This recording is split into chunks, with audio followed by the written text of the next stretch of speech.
guests here. Today, the Ballpark March of Dimes held their March for Babies. This is an awareness march for premature babies, and we have very special guests here right now from the March of Dimes. First off, I want you to put your hands together for Aaron Horowitz. Gonna throw to Coach Buddy Harrelson. Go ahead, Aaron, throw Coach Buddy a strike.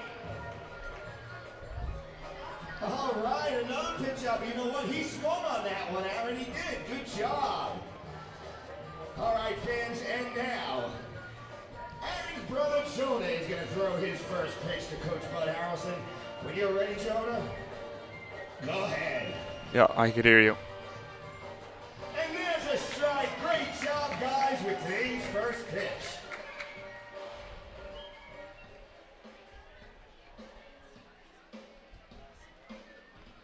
A pleasant good afternoon and welcome to Bethpage Ballpark here in Central Islip, Long Island, where today the Long Island Ducks play host to the York Revolution in an interdivision matchup of the Atlantic League. Hello, everybody. I'm Mark Schwartz, and thank you so much for joining us here for the first edition of Sunday afternoon baseball here at the ballpark for the 2014 season. Today, the Ducks enter the game with an overall record of 4-4. The York Revolution with a 6-3 record. It's been quite the eventful weekend so far here at Bethpage Ballpark. Of course, who can forget Friday night where the 2013 championship season banner was raised. The rings were handed out to all the players and coaching staff and trainers from last year's team. And then yesterday, we had the first scheduled doubleheader of the 2014 season. Of course, the Ducks played in a doubleheader at Southern Maryland earlier this week, but it was a planned doubleheader between the Ducks and the Revolution yesterday. A twin-bill day-night doubleheader, and the two teams split.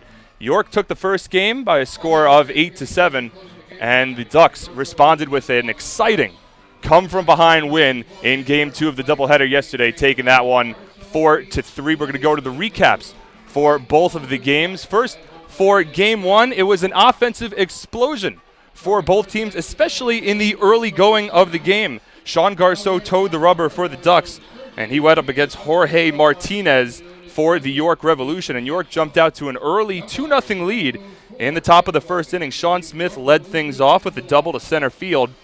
He soon came home on an RBI double from Eric Patterson, who has had a very strong series so far against the Ducks. We'll get into that a little bit later. Patterson drove in Smith, and then Steve Bumbry, a couple of batters later, an RBI triple, and the Revolution were leading 2-0 against Sean Garceau. He had been struggling a little bit in the early goings of the season, but the Ducks responded with 2 runs of their own in the bottom of the first inning. John Myers walked with 1 out, and then on a catcher's interference, which might have set up an inning-ending 4-6-3 double play if not for the interference from Joash Brodin. Instead, the interference continued the inning, and a couple of batters later, Adam Bailey, a 2-run double to left field, brought home both John Myers and Joash Brodin, and the Ducks were on the board. The score was 2-2, and then just an inning later, Long Island took their first lead of the day. 4 consecutive base hits to start off the bottom of the second inning. Cody Puckett with a single, Keith Castillo with a single, Dan Lyons with an RBI single, and then Phelan Lentini with a bloop double down the left field line, scoring 2. And just like that, the Ducks were on top, 5-2. But the Revolution were not done just yet. In the third inning, a couple of runs came on the board for York on an RBI triple from Eric Patterson. He finished the day with 3 runs scored and 2 runs batted in. Johan Lamonta, a batter later, brought home another run with an RBI ground out. The score was 5-4, but then the Revolution took control of things in the 5th inning when Steve Garrison came on in relief for Sean Garceau. Garceau finished after 4 innings, allowing 4 runs all earned, 6 hits, 5 strikeouts, and 1 walk. But it was Garrison who only worked a third of an inning in that Game 1. He allowed 4 runs, all of which were unearned. So it doesn't affect his ERA, but Garrison eventually did get the loss for Game 1. He allowed all 4 runs to score. A pair of errors in that 5th inning put the York Revolution on top at that point by a score of 8-5. The Ducks went quietly throughout the next couple of innings before the bottom of the 9th inning, where they tried to mount a comeback, and it was Keith Castillo with his second home run of the season, his second 2-run shot in the bottom of the ninth off of York Revolution closer Rami Lewis that brought the Ducks within one, but that was as close as they were going to get as Rami Lewis finished off the game and the Revolution took game one of the Twin Bill by a final score of 8-7. Fast forward into game two. It was a comeback win for the Ducks, 4-3. Once again, the Revolution were the first team to get on the board. In the top of the fourth inning, Chad Tracy brought home Eric Patterson with an RBI double. And then a couple of batters later, it was Steve Bumbry, once again with an RBI ground out, bringing home Chad Tracy. The Revolution were out to a 2-0 lead. In the bottom of the fifth inning, though, the Ducks got on the board with 4 hits in that inning. Ryan Strube led off with a base hit. He eventually came around to score on an RBI double from Dan Lyons to deep left center field, hit off the base of the wall. Almost had his first home run of the season, but was not able to get it out. But nonetheless, the Ducks, one batter later, Phelan Lentini with a 2-run bloop single into right center field. That put the Ducks on top by a score of 3-2. Bobby Blevins, the starter for the Ducks in the nightcap of the doubleheader yesterday, pitched very well. He went 7 innings with a season-high 8 strikeouts. 2 runs, both earned, no walks, and 5 strikeouts. He left with the lead, but Jeremy Accardo allowed a solo home run to Sean Smith, a deep solo home run to left field in the top of the 8th inning. That tied up the game at 3 apiece. And it would be until the bottom of the 8th inning, the Ducks responded immediately, where they took the lead for good. Cody Puckett with an RBI base hit to score Lou Ford with 2 outs in the bottom of the 8th inning. That gave the Ducks the 4-3 lead. Leo Rosales came on in the top of the 9th inning, and he worked a 1-2-3 inning, striking out the side, and the Ducks got their first home win of the 2014 campaign. Of course, York took game 1 of this 4-game set Friday night, spoiling the ring ceremony and banner raising ceremony for the Ducks by a score of 6-1. But the Ducks won last night's second game of the doubleheader, and they're looking forward to a little more success here today in the final game of this 4-game series against the Revolution. The pitching matchup today, Casey Barnes will toe the rubber for his first start of the season for the Ducks, the 6-foot, 180-pound righty from Chandler, Arizona. And he'll go up against Chris Cody. A lot of Atlantic League fans know that name. Had a lot of success last year, and we'll get into that a little further throughout the broadcast. Cody toes the rubber for the Revolution. He's made 1 start so far this season, 0-0 with a 3.0 ERA. The 6-foot, 200-pound southpaw from Brewster, New York. That's your pitching manager. We'll take our first break of the broadcast. When we come back, I sit down with last night's second game starter, Bobby Blevins, talk a little bit about his start on Long Island's home for news, traffic, and weather, 103.9 LI News Radio and on LIDucks.com.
And welcome back to Bethpage Ballpark. Mark Schwartz on the call here for the first edition of Sunday Afternoon Baseball here at Bethpage Ballpark.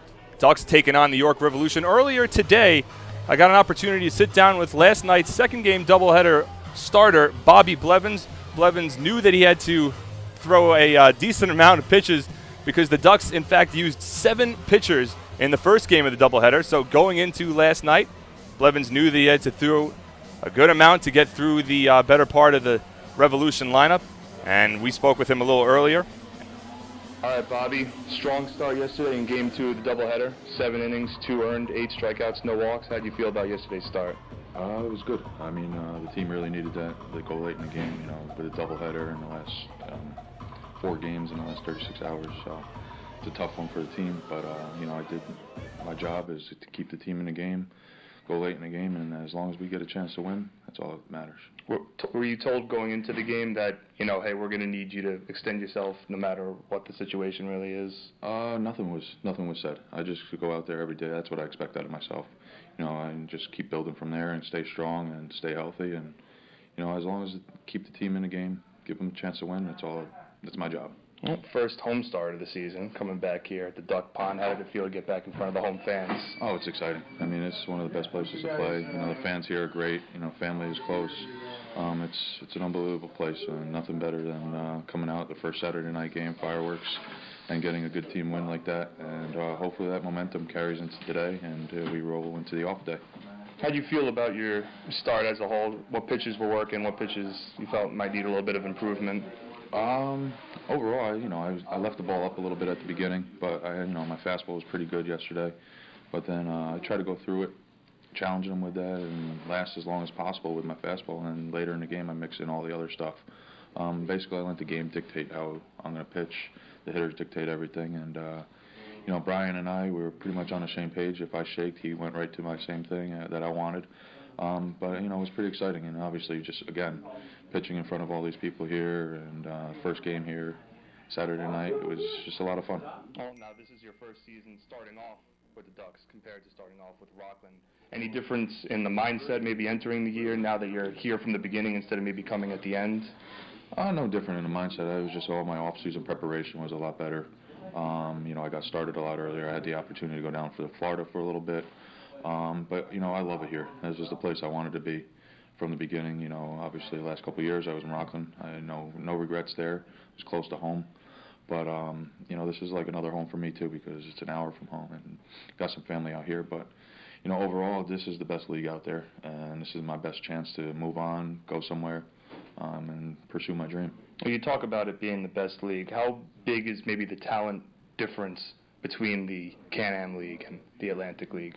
Oh, it's a lot. I mean, you know, in the Can-Am League, you got the rule with all the rookies and stuff like that. You know, it's just overall well-rounded baseball, big league, you know, mentality, you know, the preparation of the guys. No knock on the league, but, you know, this is where it is. And, you know, if you want to really prove something, this is where you got to go. And, you know, final question, looking forward towards the rest of the season, any goals particularly? I mean, the team's going for the three-peat, so that's an obvious goal, but anything for you specifically in terms of your goals for the season? I got a lot of goals. I mean, as long as we go out there and win all my starts, you know, not myself, but as long as the team wins, I give them a chance to win. You know, my big thing, I pride myself in it, and, you know, is quality starts. I could say I want 15-plus quality starts this year. That's one of my goals. And, you know, when you get that, that leaves the team in a good shot to win, and that's all that matters. All right, perfect, Bobby. Thanks for joining us. Thank you. That was last night's starter, Bobby Blevins. And we'll take our second break of the pregame show. When we come back, we'll have the starting lineups and first pitch. You're listening to Ducks Baseball on Long Island's home for news, traffic, and weather, 103.9 LI News Radio.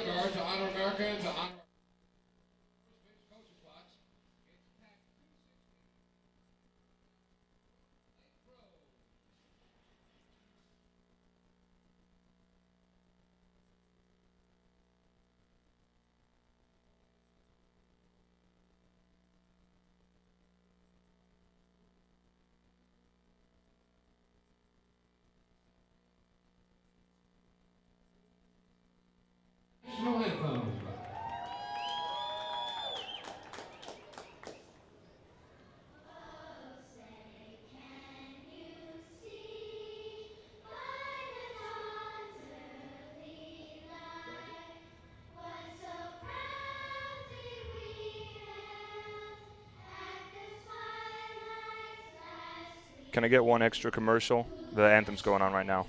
Thank you.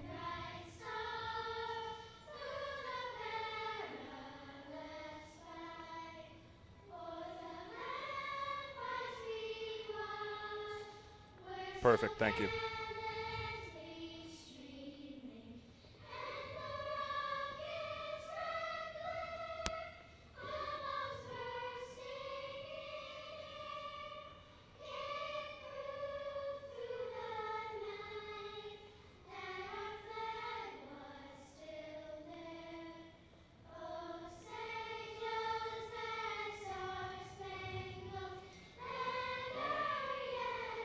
No, we're good.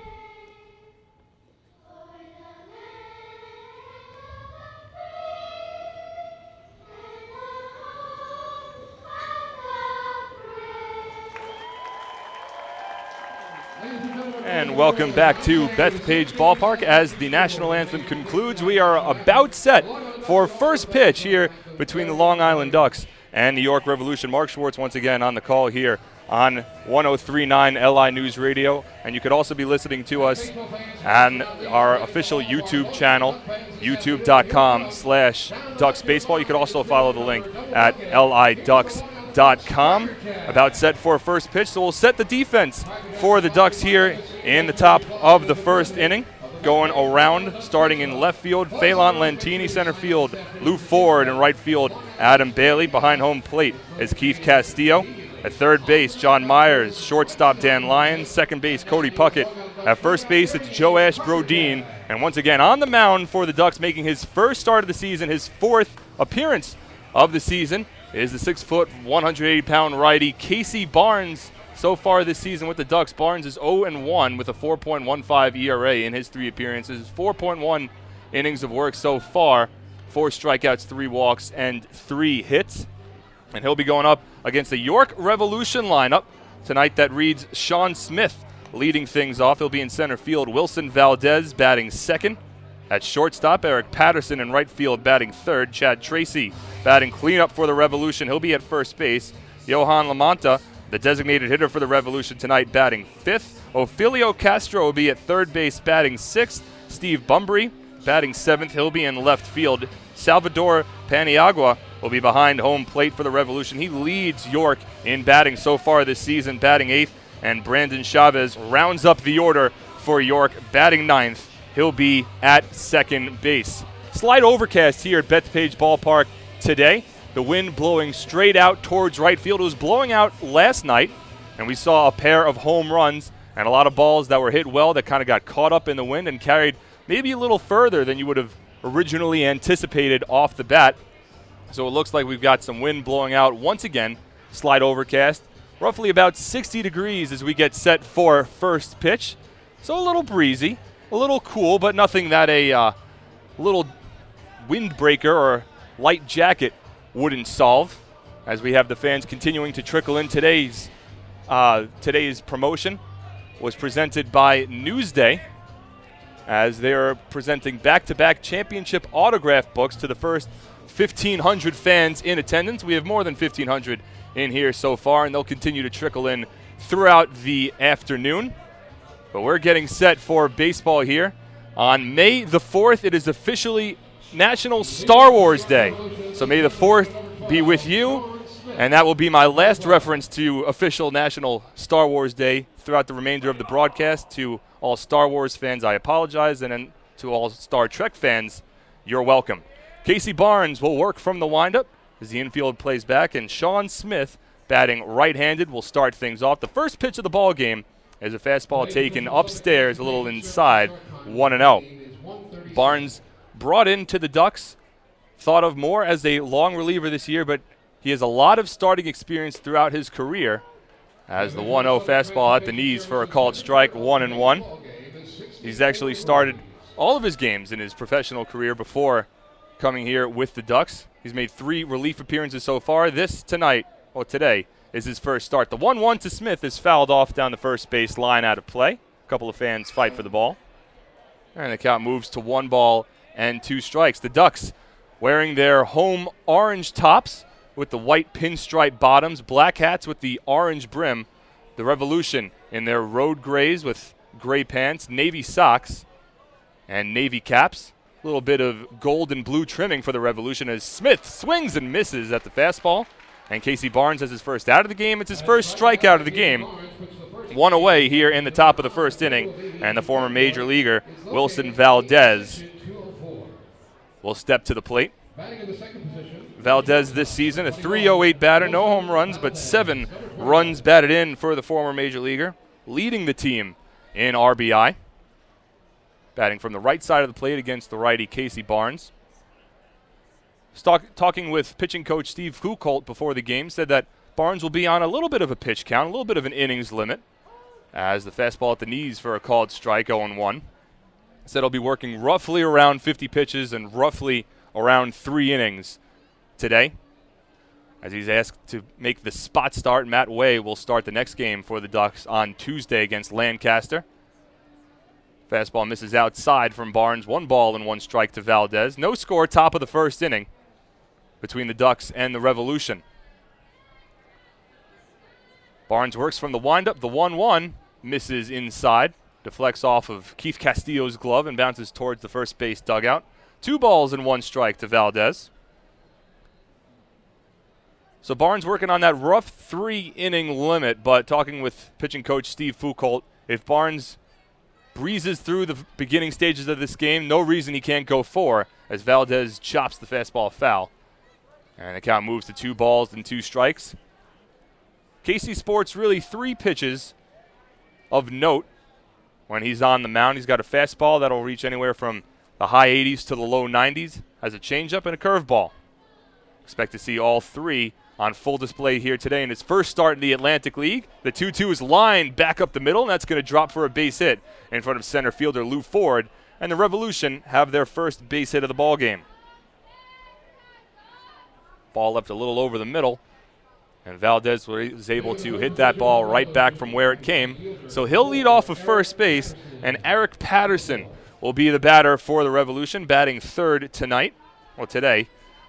And he'll be starting in right field. A .286 batter on the season, no home runs, 4 runs batted in. But he's had a solid series so far against the Ducks. He's had a lot of damage, and he'll look to get things started here for the Revolution in the top of the first inning. First pitch to Patterson, a fastball on the outside corner for a called strike, 0-1. Today's umpires calling balls and strikes is Derek Moshe. At first base, Tony Senya. And at third base, Joseph DiCrescenzo.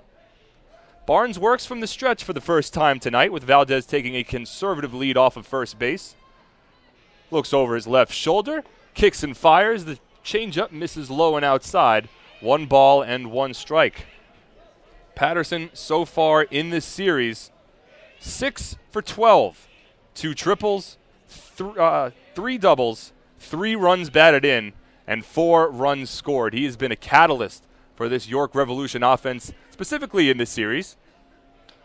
But he's been solid all season long as Barnes throws over to first. Brodin makes the catch, but Valdez back standing safely. Valdez not taking too far of a lead, but certainly a guy you got to keep track of. He's got 1 stolen base so far this season. Barnes works from the stretch. The 1-1, Valdez takes off, and it's fouled off by Patterson. Lands down the third baseline. John Myers gave it a look, but it bounces out of play. 1 ball and 2 strikes now to the left-handed hitting Eric Patterson. Infield playing at double play depth. Dan Lyons at short and Cody Puckett at second, shading slightly towards the second base bag. Outfield playing straight away. No considerable shift or anything towards Patterson. He's got some solid pop. He's also got a lot of speed, so you got to be wary of that. Barnes comes set. The 1-2. Swung on and grounded through the hole on the right side of the infield into right field for a base hit. Picking the ball up is Adam Bailey. He gets it back to the infield, but not before Eric Patterson has himself another base hit. Make that 7 of 13 so far in this series for the number 3 batter for the Revolution. And York is threatening early on here in the top of the first inning. 2 runners on, 1 away, and the cleanup batter Chad Tracy coming to the plate. For those of you tuning in for the first time for this series, that Chad Tracy is not the former major leaguer Chad Tracy. In fact, it is another Chad Tracy baseball player of the same name. Plays first base just like the former major leaguer Chad Tracy does, but not related. Making this appearance, making this start with the York Revolution. Batting cleanup at first base. First pitch fastball from Casey Barnes misses outside. And the count 1-0. 1 away, top of the first inning, no score between the Ducks and the Revolution. Wilson Valdez leads off of second.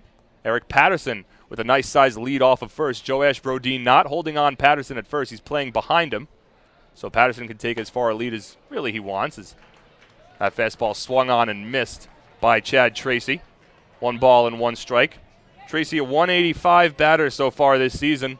No home runs, 4 runs batted in.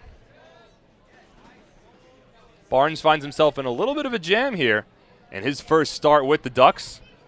He received his first and only loss of the season in his first appearance. That was the first game of the year as the curveball catches the outside corner for a strike in the count 1-2. That was in a relief appearance against the Somerset Patriots, a game that the Ducks eventually lost after 15 innings, 3-2. Went 2/3 of an inning, allowing a run on 1 hit and 1 walk. Trying to escape some danger here in the top of the first. Tracy, a right-handed batter against the right-handed throwing Casey Barnes. Checks Wilson Valdez at second, comes set. The 1-2 fastball misses upstairs. 2 balls and 2 strikes. Johan Lamonta awaits on deck, hoping for an opportunity to maybe come to the plate with a couple of ducks out on the pond. Well, not necessarily the ducks are in the field, but ducks on the pond, of course, a term used by some people, referring to batters on base. The 2-2 is lined into center field, and that's going to drop for a base hit. Valdez being waved around third. Ford bobbles the ball initially. No throw will come in towards home. It's an RBI base hit for Chad Tracy, his 5th run batted in of the season. 3 consecutive hits for the Revolution here in the top of the first inning, and they now lead it over the Ducks 1-0.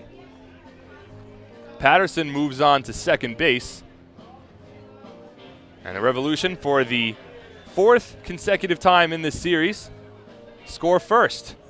They scored first in the first game, and they won that game 6-1. They scored first in game 1 of the doubleheader yesterday, eventually won that game 8-7. And they scored first in game 2 of the doubleheader yesterday, but the Long Island Ducks were able to rally at the bottom of the 8th inning and get that comeback victory.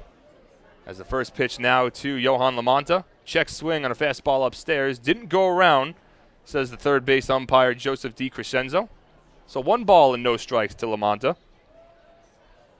With Patterson leading off of second base and Tracy off of first. The 1-0. Fouled off over the screen and out of play. 1 ball and 1 strike. Again, Brodeen plays behind Tracy at first base. The Ducks hoping for a ground ball to try to get them out of this inning. The infield plays back, the outfield straight away against the left-handed hitting Lamonta, against the right-handed throwing Casey Barnes. Continues to work from the stretch. Comes set, checks Patterson at second. The 1-1. Changeup misses low. 2 balls and 1 strike. Barnes in his first season with the Ducks, his first season in the Atlantic League, comes to Long Island by way of the Frontier League, where he spent his last 3 seasons, another independent baseball league. The 2-1 to Lamonta misses low. 3 balls and 1 strike. Well, the Ducks had to use plenty of pitchers last night. In both games of the doubleheader, they used 7 pitchers in the first game. They used 3 in the second game, including Jeremy Accardo, who pitched both in Game 1 and Game 2. Fastball misses inside, ball 4. It's the first walk allowed by Casey Barnes. Shows a little bit of frustration as he asks for a new ball from home plate umpire Derek Moshe. But the bases are now loaded with 1 out here on the top of the first inning. Eric Patterson will lead off of third. Chad Tracy off of second. Johan Lamonta off of first. And Ophelio Castro will be the batter for the Revolution, as York has an opportunity to try to break open in this game in the top of the first inning. The infield will continue to play back. Corner infielders starting to creep in a little more than they were in the previous at-bat, but they're still hoping for that double play. First pitch is lined into right field. That's going to drop for a base hit. Patterson froze a little bit when the ball was in the air. He comes home to score. It's an RBI base hit for Ophelio Castro on the first pitch he sees from Casey Barnes. York leads it 2-0. Still just 1 out in the top of the first. The bases remain loaded, and Steve Bumbry will be the batter.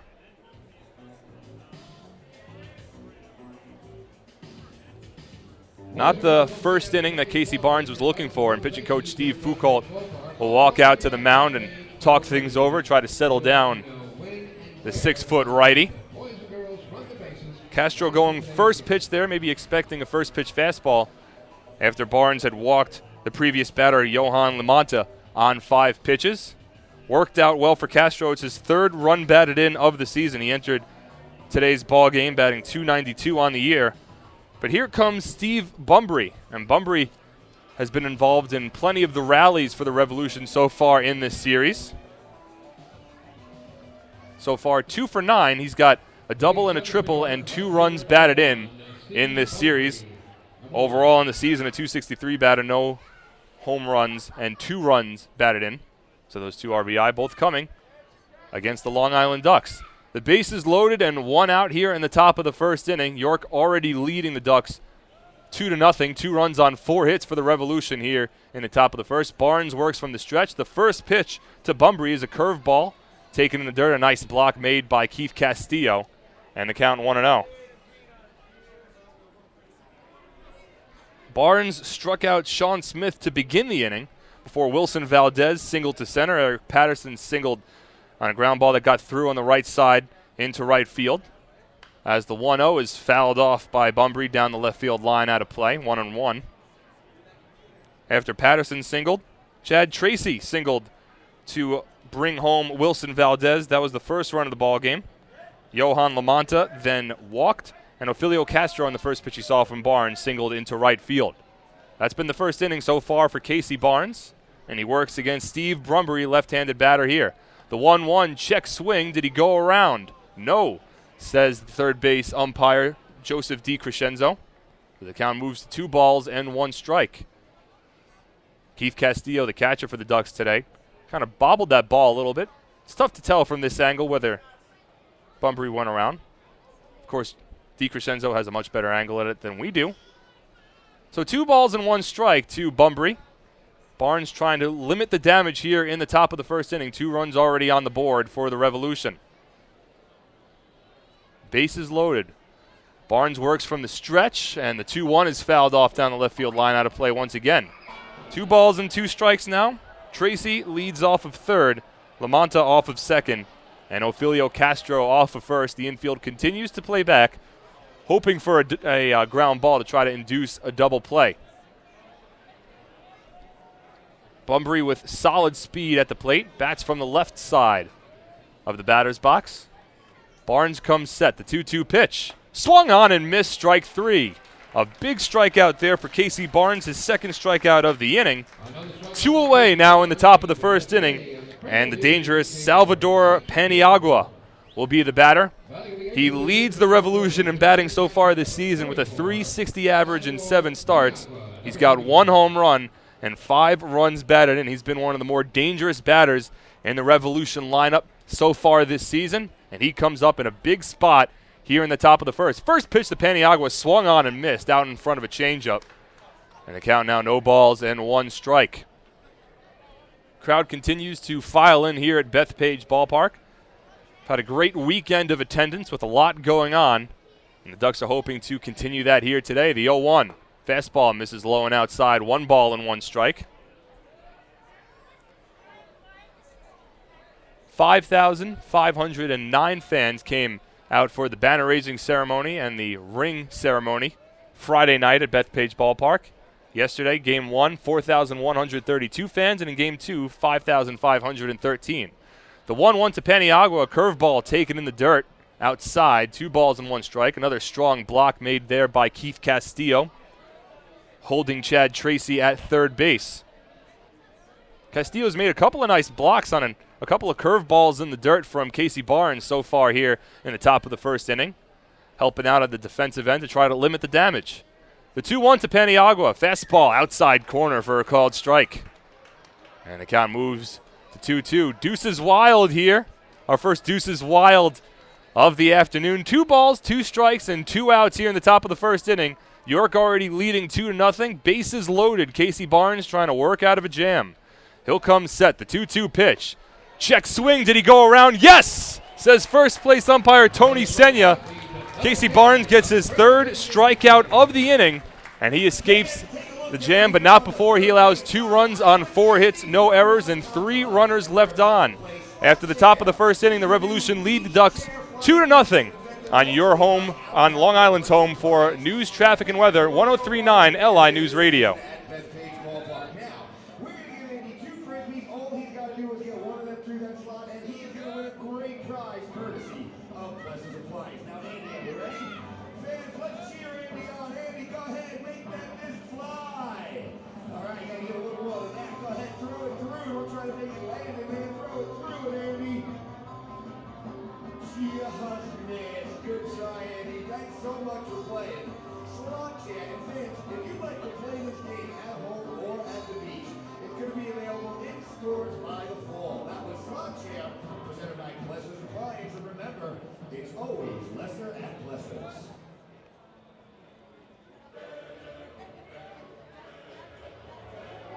Hey, boys and girls, don't forget to try out our newest attraction here at Bethpage Ballpark. It's our Ducktail Inflatable Slide, and it's located at the end of the first base concourse. For only $2, you can give it a try this afternoon, or for $5, you can purchase a wristband good for unlimited times on the slide all during the ball game. Remember now, that's the Ducktail Inflatable Slide. It's located at the end of the first base concourse. Give it a try. It's our newest attraction here at Bethpage Ballpark.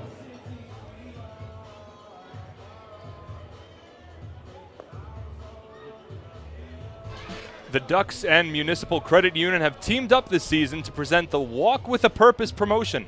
Every time a Long Island Ducks player walks, Municipal Credit Union will make a donation to the Quackerjack Foundation. Municipal Credit Union, serving members since 1916. We move to the bottom of the first inning from Bethpage Ballpark. Mark Schwartz on the call. 2-0 the York Revolution leading the Long Island Ducks. 2 runs on 4 hits for York in the top of the first, and the Ducks will look to respond here in the bottom of the first. The lineup for Long Island in today's ball game, leading off Phelan Lentini, batting second John Myers, batting third Joash Brodin. Lou Ford bats cleanup as he has for every game so far this season for the Ducks. Ryan Strebe is the designated hitter for Long Island. He's batting fifth. Adam Bailey will be batting sixth. Cody Puckett batting seventh. Keith Castillo, 2 home runs and 4 runs batted in. 2 home runs to lead the Ducks. He'll be batting eighth. And rounding up the order for the Ducks is Dan Lyons. And they'll go up against left-handed starter Chris Cody, a name that many Atlantic League fans already know quite well, thanks to his great success last year in particular. He'll be on the mound working against Phelan Lentini to start things off in the bottom of the first inning. Cody this season made 1 start so far, 0-0 with a 3.0 ERA. His first pitch, changeup on the outside corner for a called strike, 0-1. Lentini so far this season batting .226, no home runs and 7 runs batted in. The 0-1. Curveball misses inside, 1 ball and 1 strike. Lentini 7 runs batted in, good for tops on the Ducks so far. Bats from the right side of the plate against the southpaw Cody. From the windup, the 1-1, grounded to the left side and through for a base hit. So Phelan Lentini starts things off well for the Ducks here in the bottom of the first inning. A base hit to left field, and that'll bring up John Myers. Myers has split time at third base with Chris McClendon. 2 players formerly of the Frontier League that are making their Long Island Ducks and Atlantic League debuts this season. Myers will bat from the right side, a .167 batter so far this season. No home runs, no runs batted in. Lentini will lead off of first base. He's being held on by Chad Tracy. Cody works from the stretch for the first time today, and the first pitch is in there for a called strike, 0-1. Set the defense for the York Revolution here. In left field, Steve Bumbry. In center field, Sean Smith. And in right field, it's Eric Patterson. As Cody stares down Lentini, the 0-1. Curveball lined into left field. That's going to drop for a base hit. Lentini rounding second. He's heading for third. He'll be held up there as Myers stopped midway between first and second. Now he advances to second base. And the Ducks have 2 runners in scoring position after their first 2 batters of the inning. And that'll bring up Joash Brodin. Believe we'll give Myers a double on that one. He went about halfway between first and second base. A real wide turn. Kind of hesitated a little bit once he got halfway. Then he realized that the ball was just coming back towards the infield when he was about halfway and decided, you know what, I'm going to commit to going to second. It worked out well for Myers. So he'll be at second base. Phelan Lentini is at third. First baseline occupied for the switch hitting Joash Brodin. Brodin batting from the right side of the plate. First pitch lifted to left field, shallow. We'll see if it's deep enough to get Lentini home. It is not. He'll hold at third base. So not what Brodin was looking for there. 1 out here in the bottom of the second inning. And that'll bring up Lou Ford. So Brodin not able to capitalize on an opportunity there. First base still unoccupied. And Lou Ford coming to the plate. If you're listening to us on 103.9 LI News Radio. We apologize for the technical difficulties. We are back. If you're listening to us on the Ducks official YouTube channel, youtube.com/DucksBaseball, welcome and thanks for joining us here on this Sunday afternoon. First pitch to Lou Ford. Fastball misses inside. 1 ball and no strikes. Brodin got a pitch to hit on the first pitch he saw from Cody, but just wasn't able to lift it deep enough into left field. Lentini's got plenty of speed at third base, but that ball just wasn't deep enough for him to try to test the arm of left fielder Steve Bumbry as the changeup catches the outside corner from Lou Ford. And the count now moves to 1 ball and 1 strike. 1 away here in the bottom of the second inning. The Ducks trailing the Revolution 2-0, but 2 runners in scoring position after Phelan Lentini led off the inning with a base hit, and Myers responded with a double as the next batter. The 1-1 to Ford. Swung on and lifted deep down the left field line, but that'll slice foul and out of play. And the count stays at 1 ball and 2 strikes. Ford just a 194 batter so far this season. He does have 1 home run and 6 runs batted in. Had that 5 RBI game as a part of the doubleheader in Game 1 against the Southern Maryland Blue Crabs on Thursday. Of course, Ford synonymous with success here with the Long Island Ducks, this now being his 4th season with Long Island. The former major leaguer, longtime Minnesota Twin, last played in the majors with the Baltimore Orioles in 2012. After he started off the season with the Ducks, worked his way back to the major leagues and was able to even knock 3 home runs and 4 runs batted in with the Orioles. Grounds one softly to the right side here. That'll get a run home as he's thrown out. No, he's not! Lou Ford beats out the infield single. It's an RBI base hit for Lou Ford. Phelan Lentini scores from third. The Ducks are on the board. The score now 2-1. Ford just kind of poked at that ball. It hit off the end of his bat, softly rolled towards second base. The second baseman, Brandon Chavez, a little lackadaisical while fielding it. Ford hustling all the way down the first base line, and he beat out the throw. An infield single for Lou Ford, a run batted in, his 7th of the season. That ties Phelan Lentini for the team lead. John Myers advances to third on the single, and that'll bring up Ryan Strebe, the second tallest player on this Ducks team, standing at 6 feet 5 inches. Ford leads off from first. He's being held on by Tracy. Working from the stretch is Cody. First pitch fastball misses upstairs to Strebe, 1-0.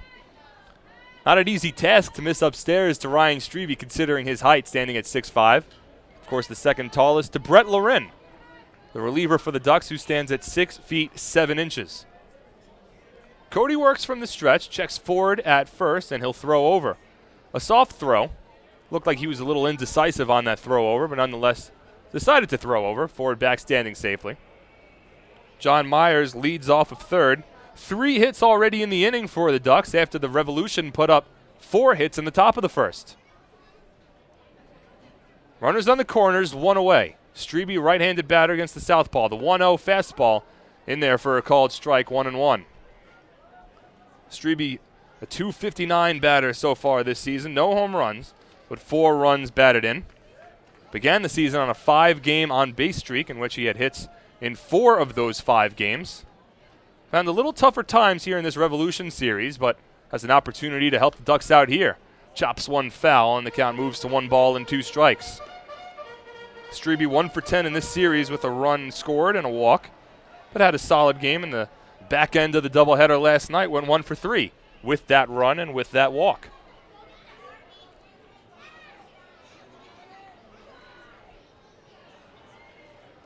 One and 2's the count, 1 away here in the bottom of the first inning. Cody comes set, the 1-2 pitch. Curveball just misses outside. And the count moves to 2 balls and 2 strikes. Revolution catcher Salvador Paniagua kind of froze that one a little bit to maybe give home plate umpire Derek Moshe a better look, but Moshe wasn't having it. And the count pulls even, 2 balls and 2 strikes. Cody once again comes set, checks forward at first base. Kicks and fires the 2-2 on the inside corner for a called strike 3. Strebe disagrees. He'll have a couple of words with Derek Moshe and now starts to walk back towards the Ducks dugout along the first base line. So while Strebe disagrees with the call, it's the first strikeout of the ball game for Chris Cody of the looking variety. And Adam Bailey will step to the plate with 2 outs and runners on the corners. The Ducks trailing by 1 here in the bottom of the first inning. York 2, Long Island Ducks 1. Bailey has had a fantastic series so far against the Revolution. Been a catalyst along the offensive side. Has also made a couple of really nice plays defensively. First pitch to Bailey. Changeup in there for a called strike, 0-1. Bailey, a left-handed batter, goes up against the southpaw Cody here. A lefty-on-lefty matchup on the season. Bailey, a 167 batter, 1 home run and 3 runs batted in. But, of course, these averages will have a tendency of working their way up. We're still quite early along here in the 2014 season. The 0-1 to Bailey, grounded to second. Chavez in front of it. He fields it cleanly and throws it on to first. And that will retire the side, but not before the Ducks get on the board. 1 run on 3 hits, no errors, and 2 runners left on. We head to the top of the second inning. The Revolution lead it over the Ducks 2-1 on Long Island's home for news, traffic, and weather, 103.9 LI News Radio. It's time for the Teachers Federal Credit Union Chicken and Wing Contest. Now we have Lauren and Patrick out here. What we're going to do is have them line up. If either one of them split the upright, they are going to win a prize courtesy of Teachers Federal Credit Union. Now, are you two ready? Fans, we got to hear you right now, Lauren. Let's go. Give it a shot. Kick it through. It's good. Patrick, you are up. Let's see if we can go 2 for 2 here. Patrick told me he's been practicing. He's ready for this dance. Let's hear it for Patrick as he lines it up. Come on, Patrick. Right through. Finish that kick. It's up. No good, but Lauren does the job. You guys have a great prize courtesy of Teachers Federal Credit Union. That was Kick and Win, presented by Teachers Federal Credit Union. Now just about all Long Islanders can bank with Teachers Federal Credit Union. Make the smart move to TFCU for all your banking needs and visit them online at www.teachersfcu.org. And baseball fans, before the game today, you saw that today's P.C. Richardson whistle player of the game was Long Island Ducks left fielder Phelan Antini. Phelan just scored in the bottom of the first inning, so listen carefully. If you're sitting in section 106, row G as in Grounder, seat number 9, you just won a valuable gift certificate to P.C. Richardson. Please report to the Newsday Customer Service Center on the main concourse behind home plate to claim your prize. Talk to Amy. Remember now, that winning seat is section 106, row G, seat 9. And welcome back to Bethpage Ballpark. Mark Schwartz on the call here on 103.9 LI News Radio and online at youtube.com/Ducks Baseball. We're in the top of the second inning, and the York Revolution lead it over the Long Island Ducks 2-1. 2 runs on 4 hits for York, 1 run on 3 hits for the Ducks. Casey Barnes back on the mound for his second inning of work, and his first pitch is a fastball on the outside corner for a called strike. Brandon Chavez is the batter for the Revolution. The 9-1-2 batters due up for York here in the top of the second inning. The 0-1 from Barnes, another fastball, paints the black on the outside corner. And the count quickly moves to no balls and 2 strikes. Barnes struck out 3 batters in the first inning. The 0-2 curveball chopped softly in front of home plate. Castillo fields it, throws it onto first in time, and Chavez is retired on the 2-3 putout. So quickly 1 away here in the top of the second inning, and that'll bring us back to the top of the order. And Sean Smith, who struck out his first time up. Now, this being the top of the second inning, it's time for the Ducks injury report. The Ducks injury report is brought to you by Island Shore Physical Therapy, the official therapists of the Long Island Ducks. As the right-handed hitting Smith settles in, bluffs at a bunt he offered on the first pitch fastball from Barnes, and Casey's quickly ahead, no balls and 1 strike. Well, Jared Lansford still out for the Ducks with a lat strain. Went on the inactive list to begin the season. That gave way for a roster spot for Brad Holt.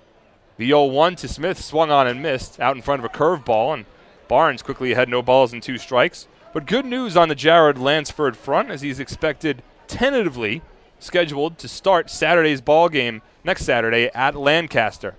So Lansford, brother of other teammate Josh Lansford. Jared's on his way back. Good news there. Sergio Miranda has a hamstring injury as the 0-2 to Smith swung on and missed strike 3.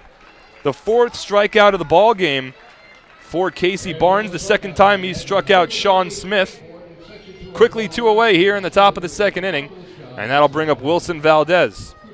Just quickly on Sergio Miranda, he's got a hamstring injury. He is day-to-day, but he is available to play pinch hit in today's ball game if the situation arises. Right now he's listed as day-to-day. Wilson Valdez will be the batter with 2 outs and nobody on here in the top of the second inning. Barnes works from the windup. The first pitch to Valdez, the fastball taken on the inside corner for a strike. 0-1. Valdez freezes a little bit. Didn't seem too pleased with that call, but Mosher's had a pretty nice strike zone so far. He's a little big, but he's granting the corners to both pitchers. The 0-1, Valdez drops down a beautiful bunt down the third base line. Myers barehand, the throw to first goes way up line. Backing the play up is second baseman Cody Puckett. So that holds Wilson Valdez to first base. It's ruled an infield single for Valdez. It's his second hit of the ball game. And the Revolution have a 2-out base runner here for Eric Patterson. Valdez started off the rally with 1 out in the top of the first inning with a base hit up the middle. This time he quickly fell behind 0-2 and realized, hey, you know what? I'm down 0-2. Why not just drop down a bunt? They're not expecting it. Myers was playing back on the play, and it worked out well for Valdez. It would have taken an extraordinary play for John Myers to throw out Wilson Valdez. As he leads off at first, and Barnes throws over. Valdez back standing safely. So Wilson now 2 for 2 today. He entered today's ball game with a .308 batting average. He's improved upon that so far. Eric Patterson, the batter here. Left-handed batter with an open stance. First pitch fastball in there for a strike. Castillo throws down to first, but no tag applied by Brodeen as Valdez back standing. 0-1's the count. Valdez has 1 stolen base on the season. The Ducks have seemed quite aware of that as they continually check in on him. He took off the first time he was on base with Eric Patterson at the plate, but Patterson fouled off that pitch. The 0-1 here blocked in the dirt by Castillo. He keeps it in front of him. And the count moves to 1 ball and 1 strike. Patterson had the single in the first inning. Eventually came around to score on an RBI base hit by Ofelio Castro. Revolution put up 2 runs in the top of the first. They lead it 2-1 with 2 away here in the top of the second. And Wilson Valdez leading off of first base. Brodeen holds him on. The infield plays back. The outfield straight up. Barnes from the stretch, the 1-1. Valdez takes off. Fastball outside. Castillo's throw down the tag in time. Castillo throws out Wilson Valdez. And the side is retired here in the top of the second inning. No runs on 1 hit. No errors and nobody left on. We move to the bottom of the second inning. The Revolution lead it over the Ducks 2-1 on Long Island's home for news, traffic, and weather, 103.9 LI News Radio. They're hanging out here with Quackerjack now. As you know, they get to sit in the best seat in the house, watch this game right here, all game, but even better than that. They're going to get $10 power cards to go to David Buster's and play some great games. But even better, if you were sitting in their section today, section 214, you get $5 power cards to go to David Buster's and play some great games. So congratulations to all you. Guys, enjoy the rest of the game for the David Buster's best seat in the house. And now, fans, please direct your attention to the Duck Vision scoreboard. Let's center field because here's a word from Sky Zone. What if there were a place where we could all be happy, healthy, free? Where we could soar through the sky without care in mind? A place where we could all go young. Where fitness was fun and play was smart. And anyone could defy gravity. What if there were such an amazingly awesome place? And if only for a few hours, we could leave the world behind and jump for joy. Welcome to Sky Zone, the original indoor trampoline park. And baseball fans, I'd like to remind you that the March of Dimes is here today. And they have an information table set up on the main concourse behind home plate next to the Newsday Customer Service Center. Pick up some valuable information from the March of Dimes.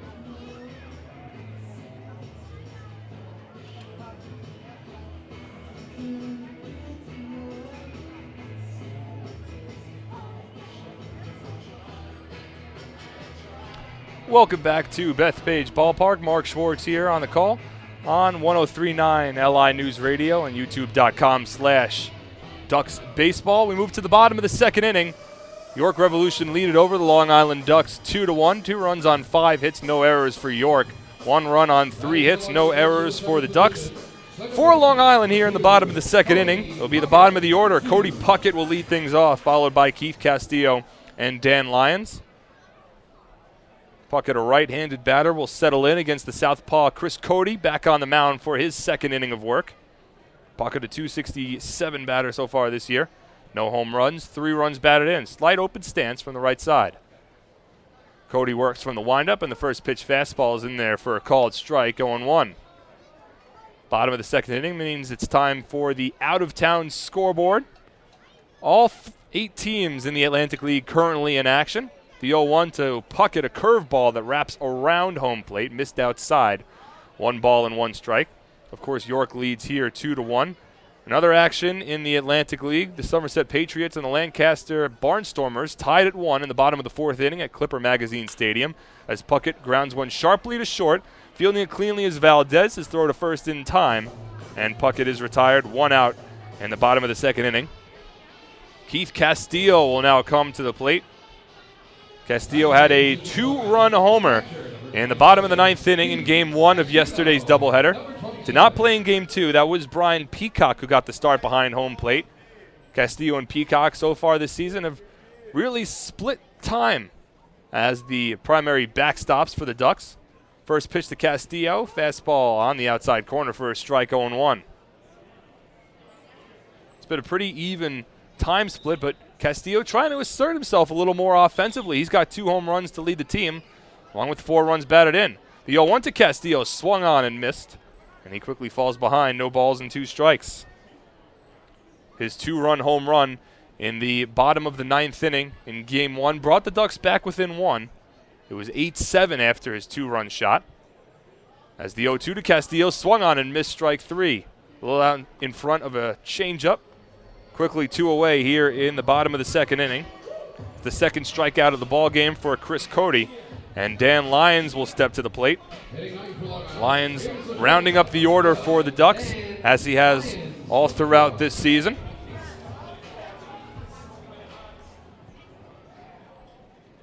Shortstop so far in this series is 3 for 8 with a double, 2 runs batted in, 2 runs scored, a walk, and a stolen base. It's been an important part of this team's success for the last 3 seasons.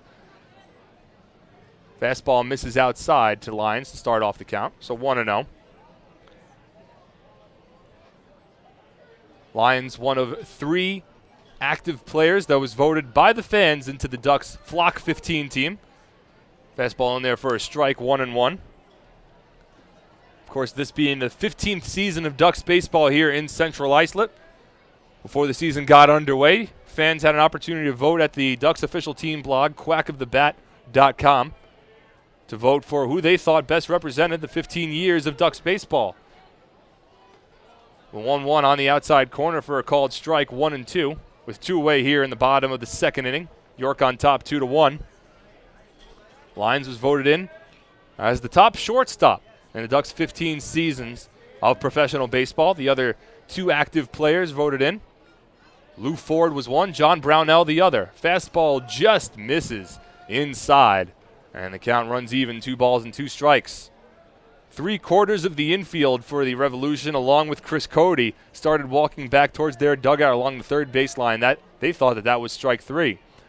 But Cody once again will work from the windup, the 2-2 pitch. Curveball swung on and missed, strike 3.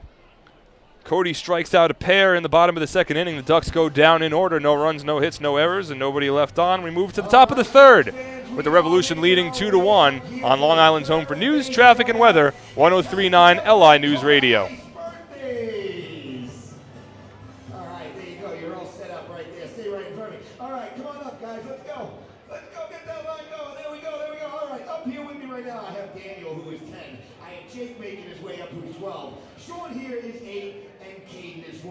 Joined by Quackerjack, we're all going to sing happy birthday on the count of 3. All right, fans, let's do it together. 1, 2, 3. Happy birthday to you. Happy birthday to you. Turn around. Happy birthday, dear Daniel, Caden, Jake, and Sean. Happy birthday.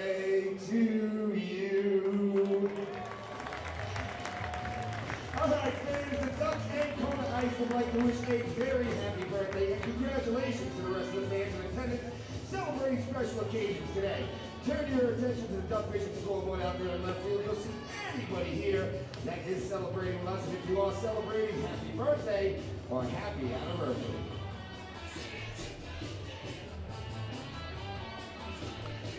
Discover the difference at Huntington Honda and find Long Island's all-star lineup of over 1,200 new Hondas. Huntington Honda steps up to the plate to treat every customer with no pressure, respect, and grand slam service after the sale. Discover the difference and a winning buying experience at HuntingtonHondaCars.com. And then visit Huntington Honda on Jericho Turnpike just east of Route 110.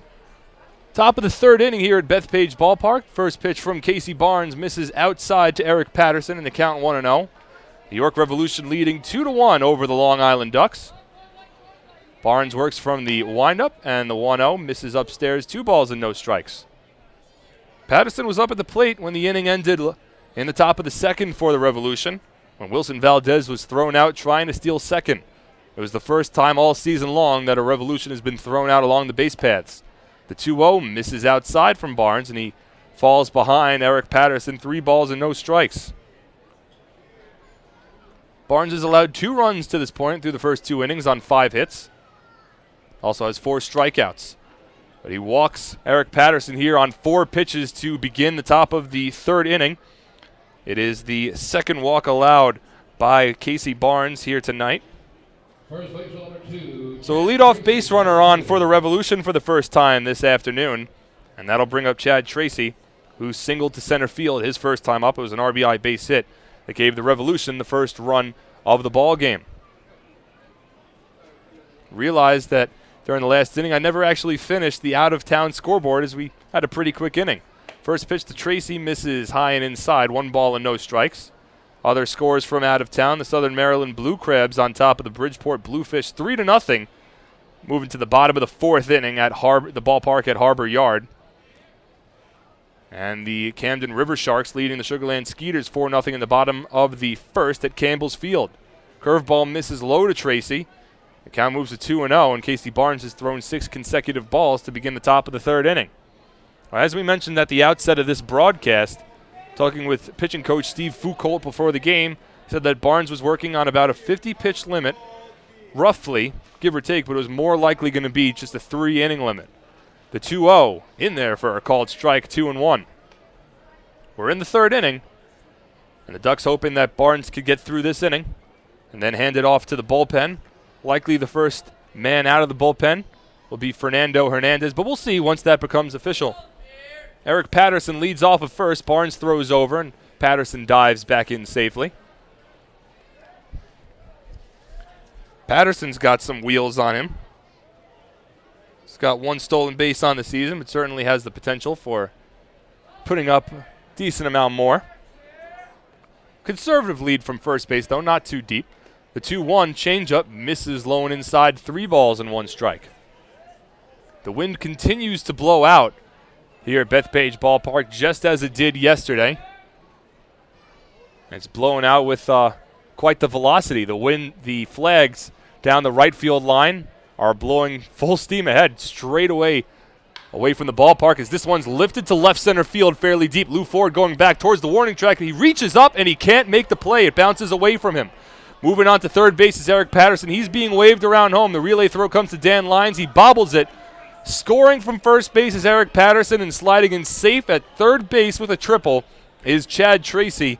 And the Revolution have added on to their lead. It's 3-1 York, with nobody out in the top of the 3rd.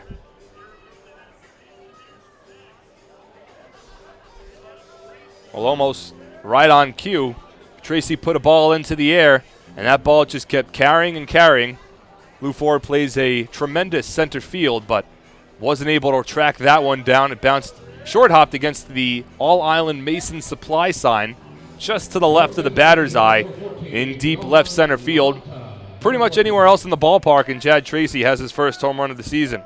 Instead, it's an RBI triple. I'm sure he'll still take it.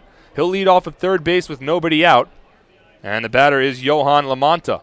Left-handed batter working against Barnes from the stretch. First pitch from Barnes, a fastball on the outside corner for a strike, 0-1. It's the second run batted in for Tracy in today's ball game. Gives him 6 runs batted in on the season. He leads off of third. The infield plays about midway. The middle infield plays back. Corner infielders halfway. The 0-1 grounded to lines at short. He fields it cleanly. It'll score a run. His play's on to first. He throws, and Brodin makes the catch for the first out of the inning. An RBI ground out for Johan Lamontes. The second time he's had an RBI ground out in this series. Give him 3 runs batted in on the season now. And that'll bring us to Ofelio Castro, who stepped to the plate with 1 out and nobody on. With 2 runs on the board for the Revolution in the top of the third inning. They lead it 4-1 over the Ducks. Curveball from Barnes, first pitch, misses low, and the count 1-0. Barnes possibly remembering the first time they went up against Castro in the top of the first inning, gave him a first pitch fastball, and Castro knocked an RBI base hit into right field. The 1-0 now to Castro. Fastball outside corner for a called strike, 1-1. Castro now with 3 runs batted in on the season. He was the last hit amongst the 4 hits for the Revolution in the top of the first. Fastball right down Broadway in there for a called strike, 1-2. Revolution put up 4 hits in the first inning, but Barnes did a nice job of getting out of a jam. He had the bases loaded and just 1 out, but struck out Steve Bumbry and Salvador Paniagua to retire the side. Fastball inside corner, called strike 3. Castro visibly disagrees, but nonetheless it counts as a strikeout for the Long Island Ducks. It's the 5th strikeout of the ball game for Casey Barnes through 2 2/3 innings, and that'll bring up Steve Bumbry with 2 outs and nobody on. Barnes struck out 2 in the first inning.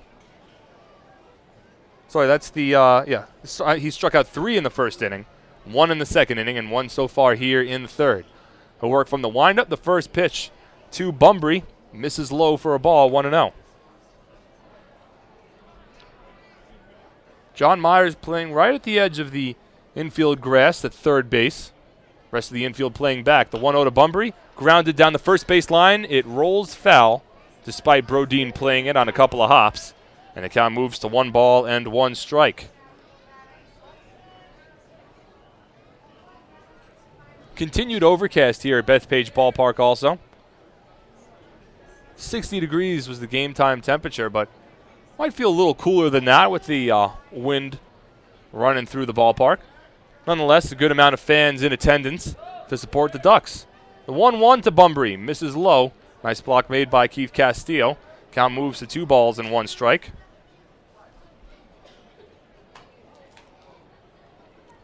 Steve Bumbry struck out his first time up. That came in the first inning with the bases loaded. The 2-1. Fastball misses low. Right around the knees, but it misses low, and the count moves to 3 balls and 1 strike. 2 outs here in the top of the third. Nobody on. The York Revolution leading the Long Island Ducks 4-1. Barnes works from the windup. The 3-1 pitch misses inside ball 4. It's those 2-out walks that'll hurt you. And Barnes walks Steve Bumbry there. It's his second walk allowed this inning, second of the ball game. And that'll bring up Salvador Paniagua. We mentioned before, he's been a very dangerous hitter for the Revolution so far this season. He came up with a big spot. 2 outs and the bases loaded in the first inning, but Barnes was able to get the best of him with a strikeout there. 1 of 5 Ks so far for Barnes. He'll look to do the same here. First pitch to Paniagua misses low. 1 ball and no strikes. Paniagua batting from the right side of the plate with a slide open stance. The 1-0 grounded up the middle, and that'll get through for a base hit. Barnes tried to kick his foot at it to keep the ball along the infield, but to no avail. A 2-out walk and a 2-out single up the middle for the Revolution. It's put 2 runners on for York, and that'll bring up the number 9 batter, Brandon Chavez. First hit of the ball game for Salvador Paniagua. And Chavez will come to the plate now. Grounded out on a soft chopper to the catcher Keith Castillo, his first time up to lead off the second inning. Castillo went out to the mound to briefly talk things over with Casey Barnes, and now pitching coach Steve Foucault will walk out to the mound to try to calm the nerves a little bit. Barnes has played professional baseball for 3 seasons. He started off in 2011 in the Philadelphia Phillies farm system. I'm sorry, he started off in 2011 actually with Washington of the Frontier League. Went 5-5 with a 2.34 earned run average in 13 starts. A great season for Barnes. He was then picked up by the Phillies. Made 3 appearances in the Gulf Coast League, the rookie affiliate of the Philadelphia Phillies, and then made 2 relief appearances in Williamsport in the New York Penn League for the Phillies before he went back in 2012 with Washington in the Frontier League, and he played the 2013 season with River City, in the Frontier League. First pitch here to Chavez, a fastball on the outside corner for a strike, 0-1. A career 20-16 record for Barnes with a 3.50 earned run average. 57 appearances, 55 starts. Bunbury leads off of second base. Paniagua off of first. This one's driven to center field, but that'll stay up in the air for Lou Ford. He reaches up and makes the catch, and that will retire the side. But the Revolution put up 2 more runs here in the top of the 3rd inning. 2 runs on 2 hits, no errors, and 2 runners left on. York leads it 4-1 as we move to the bottom of the 3rd on Long Island's home for news, traffic, and weather, 103.9 LI News Radio.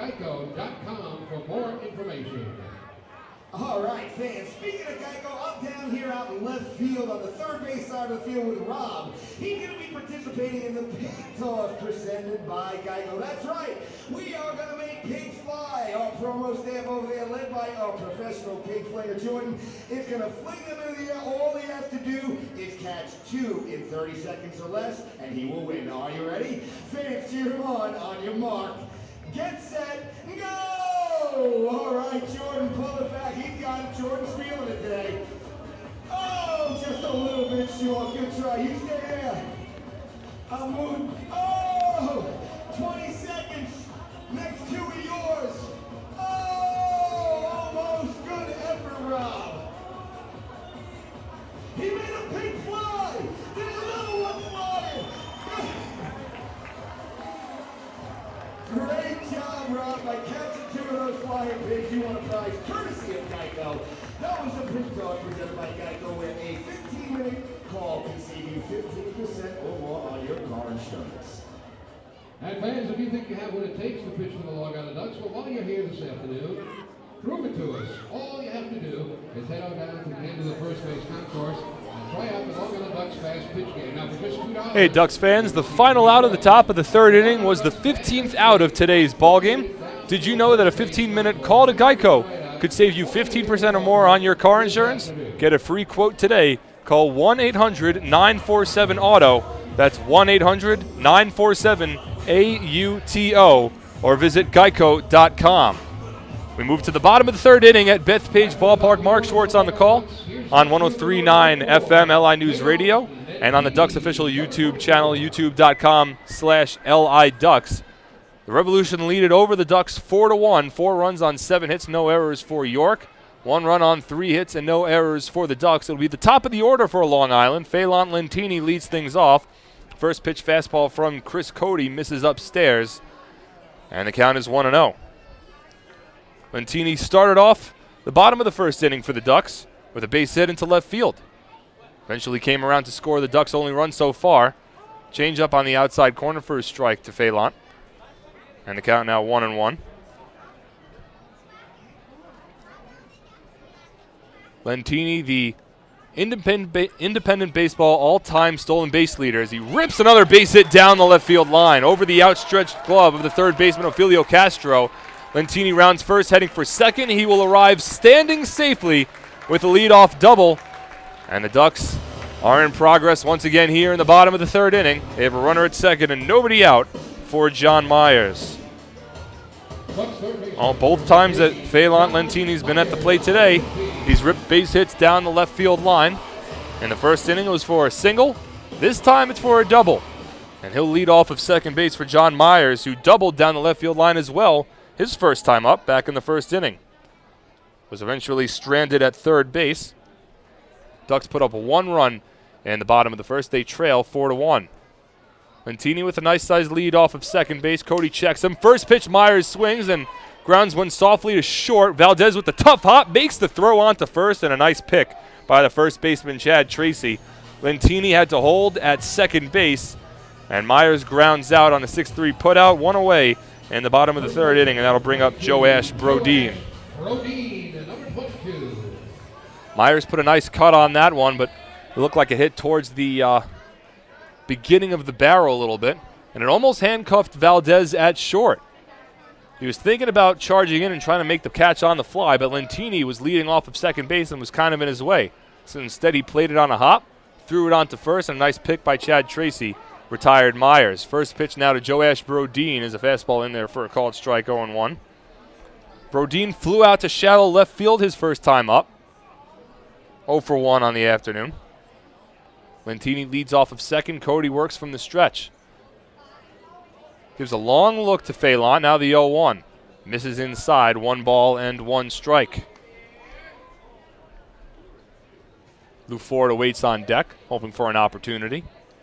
Infield plays back against Brodin, the switch hitter, batting from the right side. Outfield plays straight away. Cody once again comes set, checks the runner. The 1-1. Misses in the dirt. A nice block made by Salvador Paniagua. And the count moves to 2 balls and 1 strike. Well, earlier today here at Bethpage Ballpark, March of Dimes had their March for Babies. That was sponsored here by the Long Island Ducks. Of course, it's for a great cause to, quote, give hope to babies born too soon or sick. Had a bunch of fans out here earlier.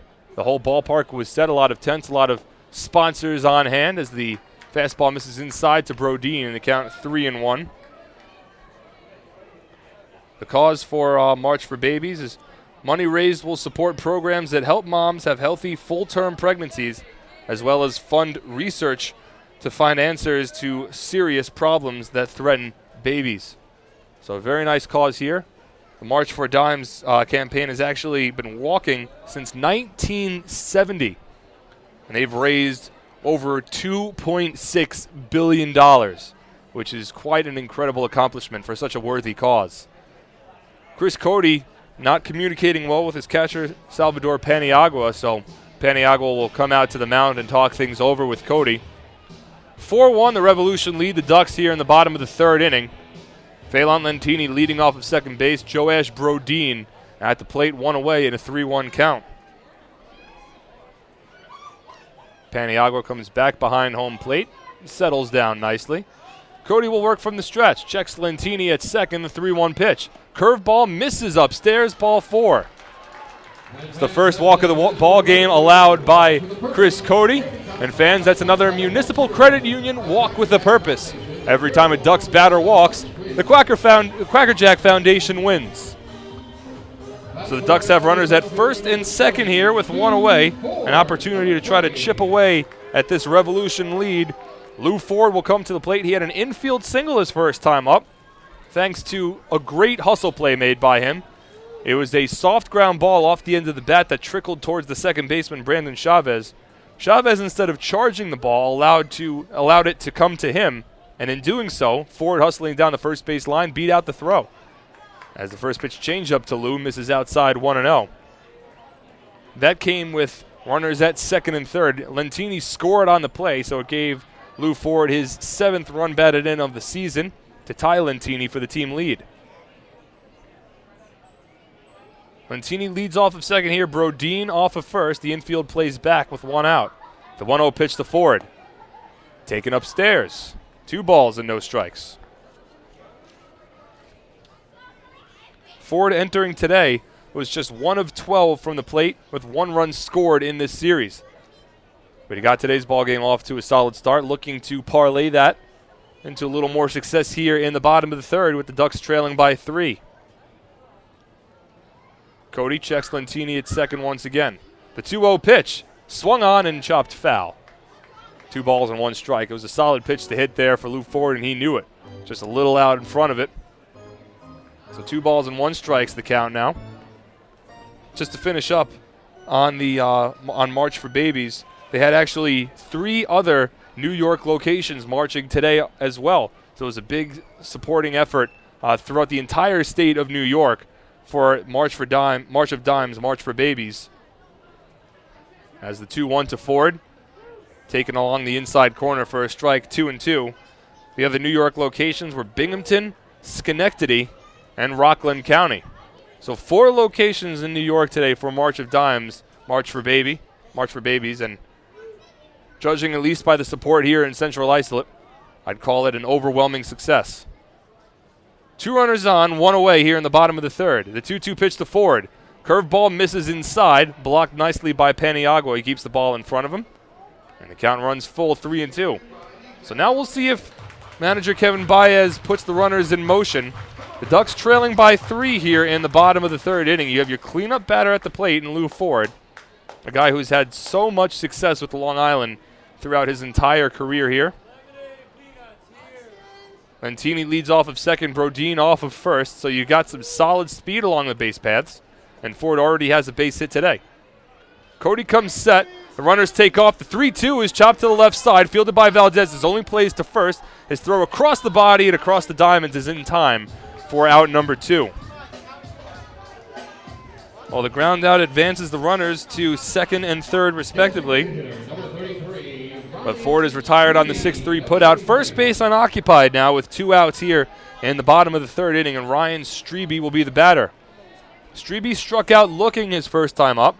That came with runners on the corners and 1 out in the bottom of the first inning. Looking for a little redemption against the southpaw Chris Cody here in the bottom of the third. Lefty on righty matchup. Strebe with an open stance.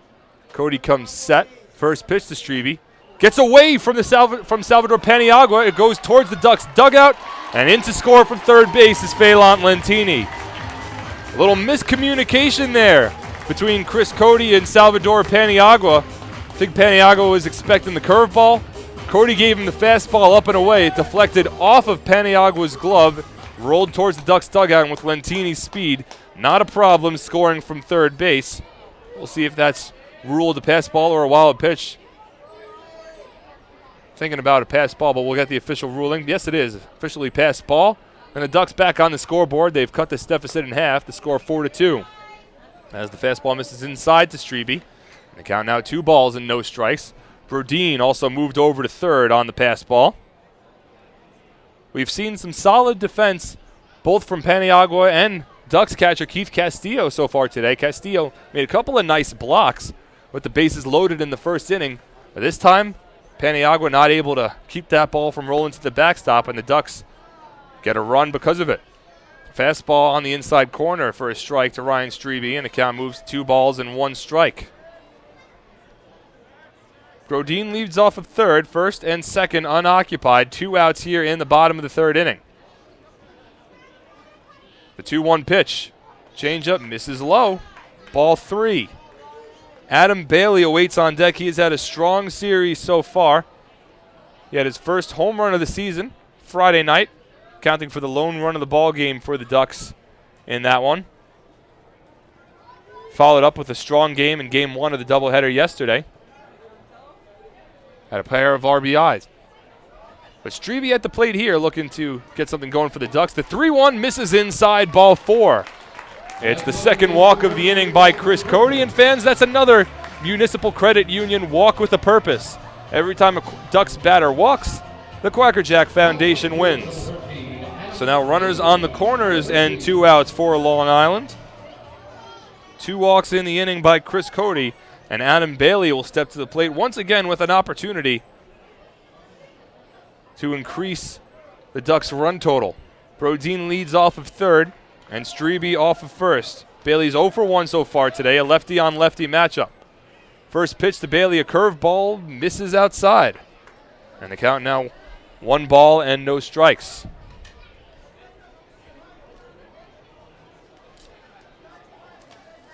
Bailey with 1 home run and 3 runs batted in on the season.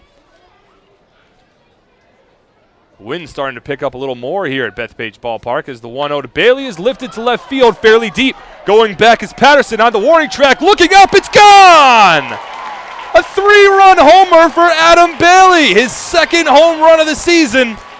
And the Ducks have put up a 4 spot here in the bottom of the 3rd inning. They now lead it over the York Revolution by a score of 5-4. Bailey not only lifted that ball over the first fence in right center field, he lifted it over the second one as well. A no-doubter off the bat of Adam Bailey. And the Ducks have exploded here in the bottom of the third. They lead it 5-4 over the York Revolution. And fans, that's a Ducks home run, the 5th home run of the season. If the Ducks hit 100 home runs this year, they've met the Chappie's Home Run Challenge, and Chappie's Funeral Homes will donate $5,000 to the Quacker Jack Foundation. A 3-run shot for Adam Bailey as the first pitch now to Cody Puckett misses outside. 1 ball and no strikes. Well, that'll certainly help things out for the Ducks. Infield plays back with 2 outs now. The 1-0 to Puckett. Fastball two-seamer on the outside corner for a strike. And the count moves to 1 ball and 1 strike. It's Bailey's second home run of the series. He had that home run in Friday night's ball game as Puckett swings and misses at a changeup. 1-2. Also doubles his RBI total on the season from 3 to 6. But 4 runs here for the Ducks in the bottom of the third inning. And this game looking pretty similar to game 1 of yesterday's doubleheader, in which the Ducks at one point actually led 5-4 as well. The 1-2 to Puckett in the dirt gets away from Paniagua, but nobody on base, so no harm done. And the count moves to 2 balls and 2 strikes. Well, Adam Bailey has had a strong series for the Ducks so far, and that has continued here today. Entered the series 4 for 11 with a home run, 3 runs batted in.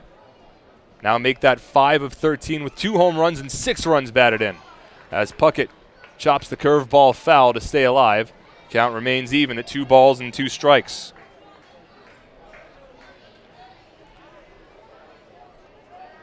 Keith Castillo awaits on deck. He's now tied with Adam Bailey for the team lead in home runs with 2. Castillo has had a couple of 2-run homers, including one yesterday. The 2-2 pitch to Puckett, swing and a miss, strike 3. And Chris Cody gets his 4th strikeout of the ball game, but not before the Ducks put up a 4 spot in the bottom of the third inning. A pass ball and then a 3-run shot from Adam Bailey gives the Ducks a 5-4 lead at the end of 3. You're listening to Ducks Baseball on Long Island's home for news, traffic, and weather, 103.9 LI News Radio.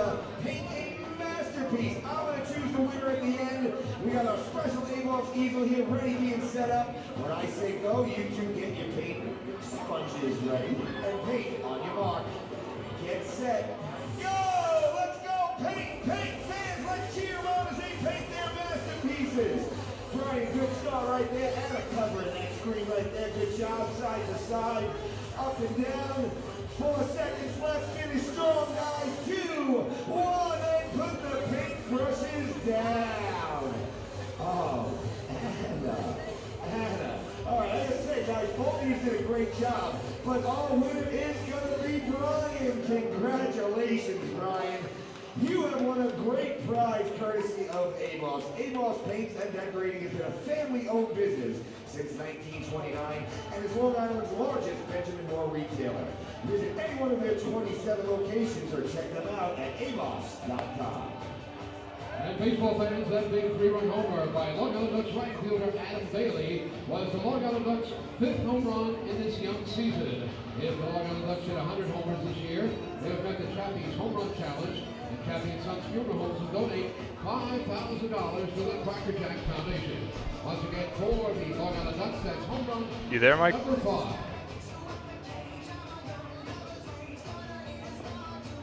All right. I didn't know where you were. I was waiting for the countdown. Sorry. So we got boys and girls right after the game today between the York Revolution and the Long Island Ducks. So we invited to run the bases here at Bethpage Ballpark. Brought to you by Bethpage Federal Credit Union. We will let you know when and where you should line up. That's right after the game today. Boys and girls, run the bases.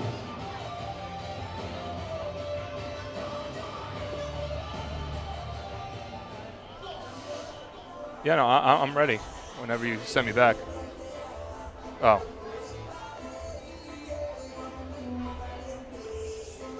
And welcome back to Bethpage Ballpark. Mark Schwartz on the call here on 103.9 LI News Radio. For you folks listening on the radio, sorry for the technical difficulties. We are back and hope to stay back for the rest of the ball game. And to you listeners on youtube.com/DucksBaseball, thank you so much for joining us on this Sunday afternoon, and thanks for sticking around. We move to the top of the fourth inning, where the Ducks now lead it 5-4 over the York Revolution. And we have our first pitching change of the ball game. Fernando Hernandez will enter for Long Island. That spells the end of the day for starter Casey Barnes. Barnes went 3 innings, allowing 4 runs all earned on 7 hits, 5 strikeouts, and 3 walks. He'll exit with a no decision, as he can't get the win after only going 3 innings, but he does exit with the lead as the Revolution trail 5-4. So Fernando Hernandez, the righty, will be on the mound. And his first pitch at the top of the fourth is in there for a called strike to Sean Smith, in the count 0-1. Smith is 0 for 2 so far today with a pair of strikeouts, both coming against Casey Barnes. The 0-1 swing and a miss, and Smith once again quickly falls behind. No balls and 2 strikes. Fernando Hernandez this year now making his 3rd appearance. He started 1 game. He's 0-0 with a 1.29 earned run average. The 0-2 pitch misses outside. 1 ball and 2 strikes. He's worked 7 innings so far. He's allowed just 1 run on 6 hits, 2 walks, and 3 strikeouts. So he'll look to maintain this lead for the Ducks as they lead at 5-4. The 1-2 pitch to Smith. Curveball drops in for a called 3rd strike. Nice looking curveball there from Fernando Hernandez. He strikes out Sean Smith. So Smith has been up 3 times today, and he has gone down on strikes 3 times today as well. That was the first one of the looking variety. So 1 out, nobody on for Wilson Valdez. He's 2 for 2 today. He had a base hit up the middle back in the first inning and a bunt single in the second, but was caught stealing to end that second inning. Also has a run scored. That came back in the first. Hernandez works from the windup. The first pitch to Valdez, a fastball on the outside corner for a strike, 0-1. John Myers playing a little in at third base, cognizant of what Valdez did his last time up. Myers was playing a little back that time. Now, rightfully so, playing on the infield grass. The 0-1 is chopped to Myers at third, but it rolls foul. And the count stays at no balls and 2 strikes.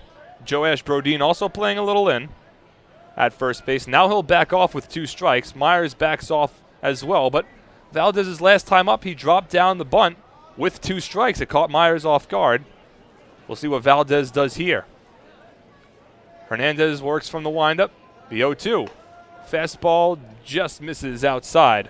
1 ball and 2 strikes. Well, this right here is a matchup of former major leaguers. Wilson Valdez, a former major leaguer, spent some time with the Philadelphia Phillies, and Fernando Hernandez, also a former major leaguer. The 1-2 from Valdez is lifted to deep left center field. Ranging over is Phelan Lentini, and it tracks it down for out number 2. That was hit well by Valdez, but it just stayed up in the air long enough for Lentini to range over and make the catch. So quickly 2 up and 2 down here in the top of the 4th inning, and that'll bring up Eric Patterson. Patterson's been on base both times that he's been up, and he's scored a run both times he's been on base. He had a single in the first inning, came around to score on an Ophilio Castro base hit, and then he walked to begin the top of the 3rd, and eventually came in on the Chad Tracy RBI triple. Tracy awaits on deck. Patterson at the plate here.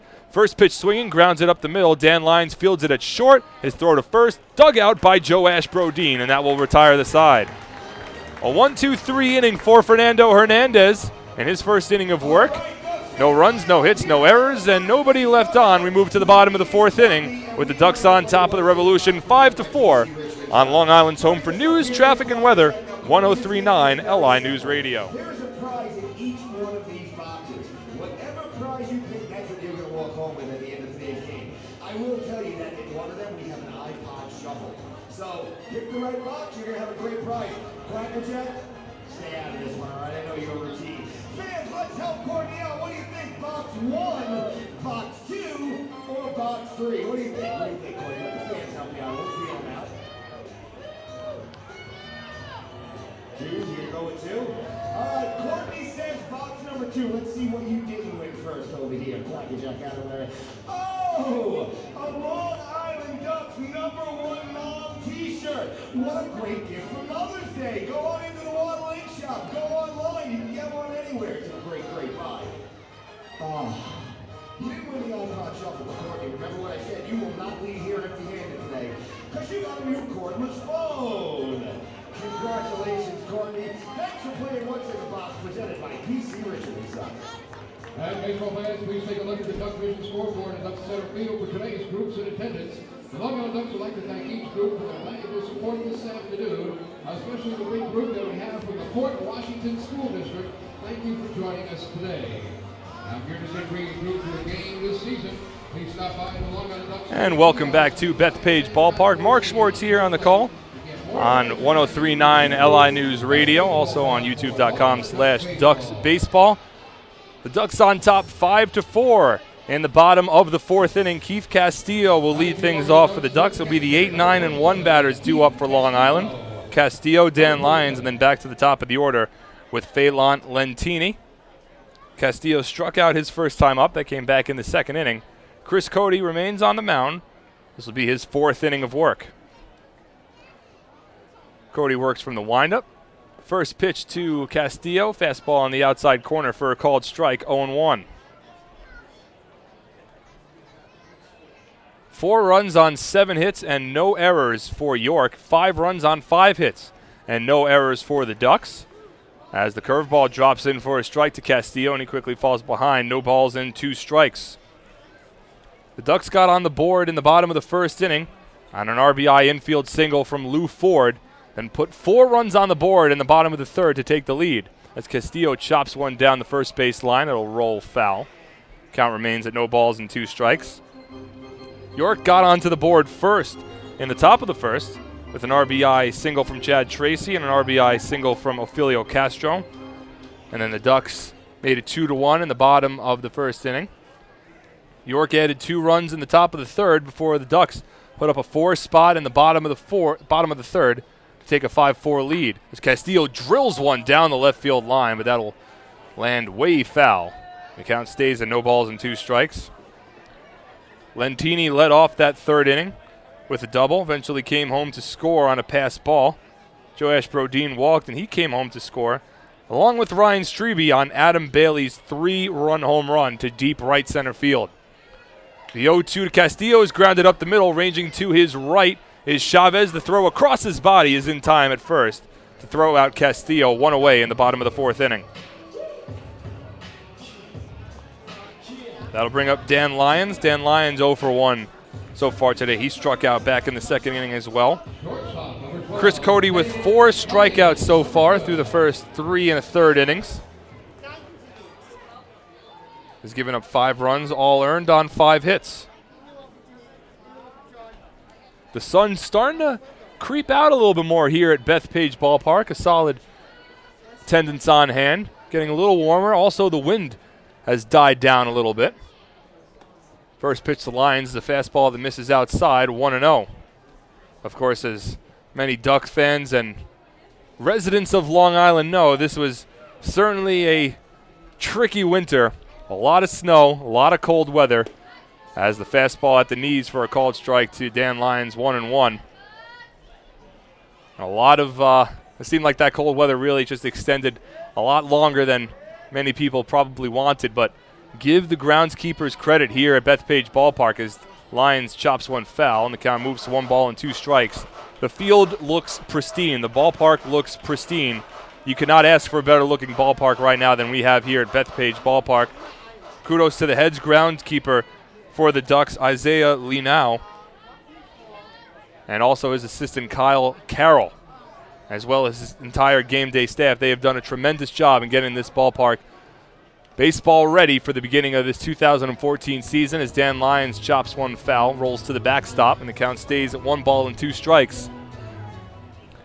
Even as early as earlier this week, even as late, I should say, as earlier this week, it was we had some cold weather, some freezing rain, and we had the tarp on the field for a while, and as late as Wednesday it seemed like it was going to be a difficult task getting the field ready, but Groundskeepers here have done just such a tremendous job of getting the ballpark ready.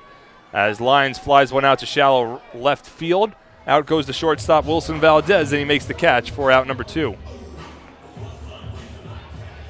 That'll bring us back to the top of the order, and Phelan Lentini. And even last night we had a lot of rain. Coming in at about 11:30, about midnight, roughly in that area. Field got a nice soaking of some rain, but looks like it only did it favors as the field really just looks tremendous here. All set for the first homestand of the 2014 season.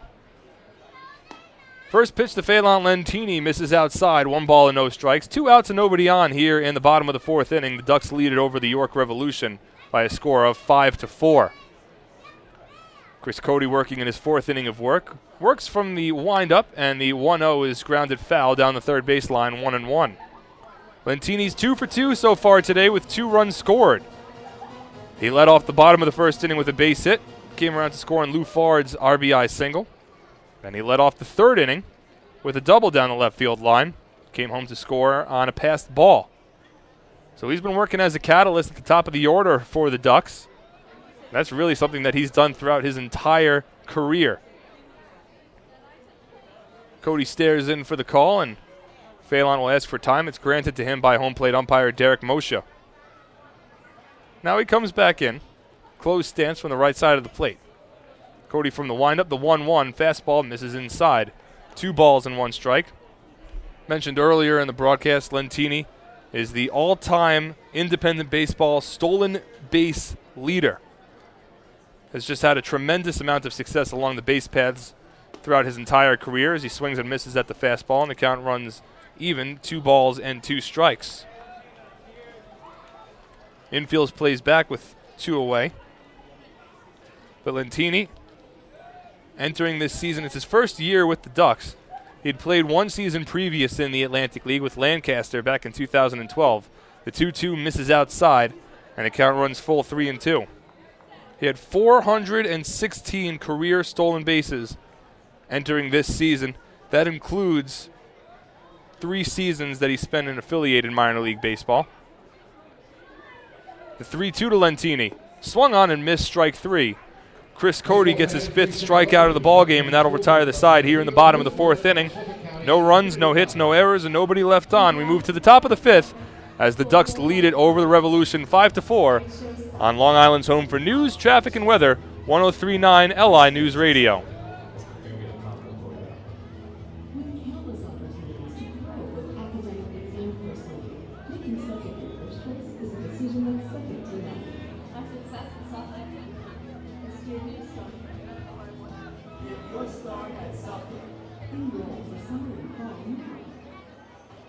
And baseball fans, don't forget about our 50-50 raffle here this afternoon. You can pick up your 50-50 raffle ticket at the table in front of the Water Lake Shop on the main concourse behind home plate. We'll be announcing the winner after the 7th inning. You must be present to redeem your prize. It's only $1 a ticket, or $5 with 6 tickets, and all the proceeds will go to the Cracker Jack Foundation, a charitable arm of the Long Island Ducks. Remember now, that's the table in front of the Water Lake Shop on the main concourse right behind home plate. Sign up for our 50-50 raffle here this afternoon.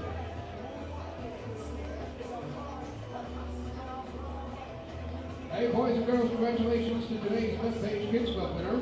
That's Christopher Foreman. Christopher Foreman, congratulations to the Long Island Ducks. You stop by the Ducks ticket kiosk on the main concourse behind home plate to pick up your Ducks autographed baseball. Now, remember, boys and girls, if you'd like more information on how you can join Cracker Jack and become a member of the Bethpage Kids Club, stop by the Long Island Ducks ticket kiosk, located conveniently on the main concourse right behind home plate to get more valuable information.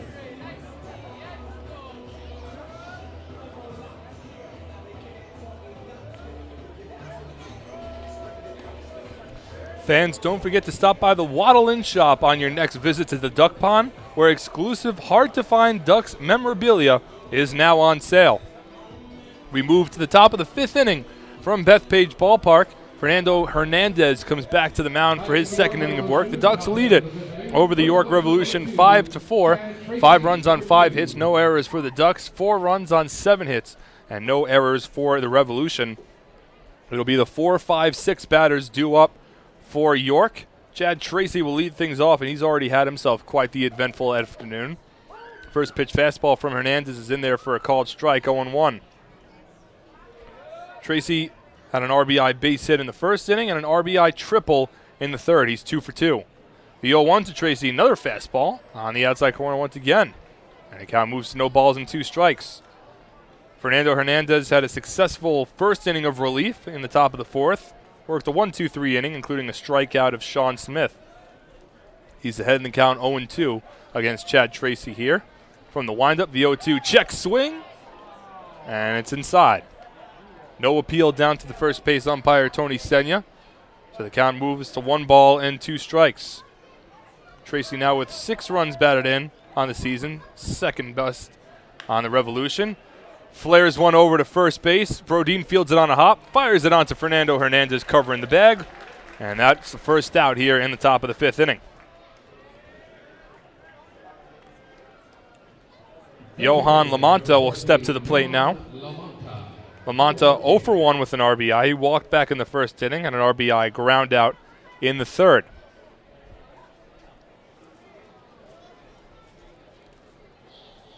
We mentioned earlier that Fernando Hernandez is a former major leaguer. Didn't spend a lot of time in the major leagues, but he was there. He made 3 appearances, and he earned 1 win.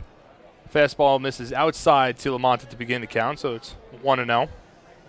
He was a Rule 5 draft pick back in 2008. The Oakland Athletics selected him in the Rule 5. The 1-0 misses outside, 2 balls and no strikes. He made 3 appearances with the Oakland A's to begin the 2008 season, including his first appearance, which came overseas. It was an opening series in Japan the A's were playing, and Hernandez appeared in that. The 2-0 misses low. Count moves to 3 balls and no strikes. So not a lot of players, when you imagine in your mind growing up what your first major league appearance is going to feel like, you don't often envision that being played in Japan. Fastball in there for a called strike, and the count moves to 3-1. But nonetheless, it worked for Hernandez, and in that first appearance, he earned his first win as a big leaguer.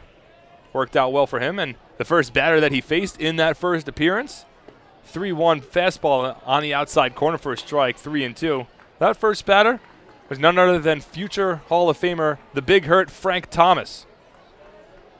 So quite an induction for Fernando Hernandez to the big leagues, but had success there, made 3 appearances. Now making his 3rd appearance of the season with the Ducks. Works from the windup, the payoff pitch, low ball 4. And that's earns a walk. So 1 away now. Lamonta will trot down to first base. First walk allowed by Fernando Hernandez, and that'll bring up Ofelio Castro. Castro 1 for 2 today. He singled back in the first inning to score a run on the first pitch he saw from Casey Barnes. Then he struck out looking in the third. Lamonta not with a large lead off of first base, being held on by Joash Brodin. Curveball drops in for a strike, 0-1.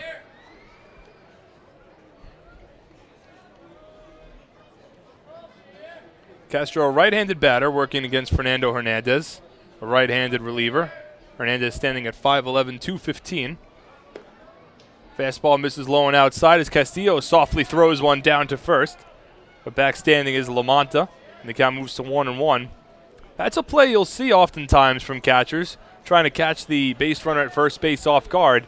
Sometimes they'll get up and make a snap throw over to first base, try to rocket it down there and get the ball there as quick as possible, as the 1-1 curveball misses outside, 2-1.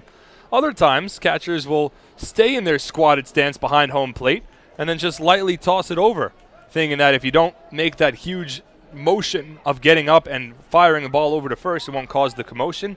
It might catch the base runner off guard, and anything could happen at that point as Castro fouls one off and the count moves to 2 balls and 2 strikes. I've seen it done successfully a couple of times, and when it works, you get the best look on the base runner's face at first base because he doesn't know what happened. Not exactly a hidden ball trick, but it is a little bit of deception that's played by the catcher, and always entertaining when it works out. Castillo tried it a couple of pitches ago, and Lamonta wasn't really aware of what was going on. He kind of walked back to the base, and at the last second just made a quick move with his right foot to get back on the bag as Castro fouls off another fastball from Hernandez. And the count stays at 2 balls and 2 strikes.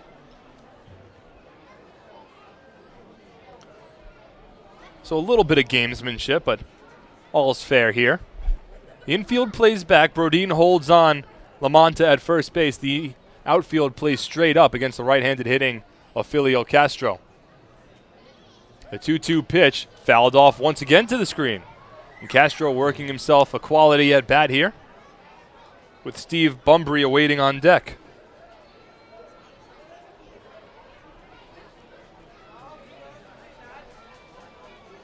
The wind's starting to pick up a little bit more here at Bethpage Ballpark once again. Blowing straight out. The 2-2 pitch from Hernandez. Curveball misses outside. And the count runs full. 3 balls and 2 strikes. 1 out here in the top of the 5th inning. The Ducks leading it over the York Revolution 5-4. Thank you so much for joining us here on the first Sunday afternoon broadcast from Bethpage Ballpark this season. It's a great feeling after the tumultuous winter that we had to have some Sunday afternoon baseball as Hernandez throws over to first base, but Lamonta back standing safely.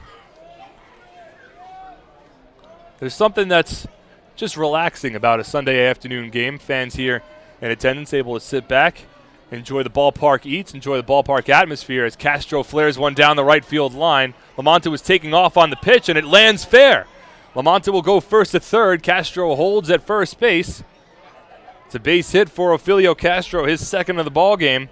And now the Revolution have runners on the corners with 1 out, and Steve Bumbry stepping to the plate. Similar to a couple of the foul balls that Castro had hit earlier in his at-bat, kind of just stabbed at the ball, threw his butt out towards the Revolution dugout, and it just flared his bat at it. This time he was able to have success. It landed fair down the right field line. Tough play for Adam Bailey to make. And now the Revolution have runners on the corners with just 1 out. Brodin will hold on Castro at first. Myers plays in along the infield grass at third. First pitch fastball to Bumbry on the outside corner for a strike, 0-1. The middle infield plays a double play depth, hoping for a ground ball. Bumbry is 0 for 1 today with a strikeout and a walk. Left-handed batter against the right-handed throwing Fernando Hernandez. 0-1 curveball drops in for a strike. And Fernando's quickly ahead of Steve Bumbry. No balls and 2 strikes. York had a 2-0 lead after the top of the first inning. The Ducks cut that deficit in half, made it 2-1 after the bottom of the first. York added 2 more runs in the top of the third as the fastball misses outside from Hernandez. Count now 1-2.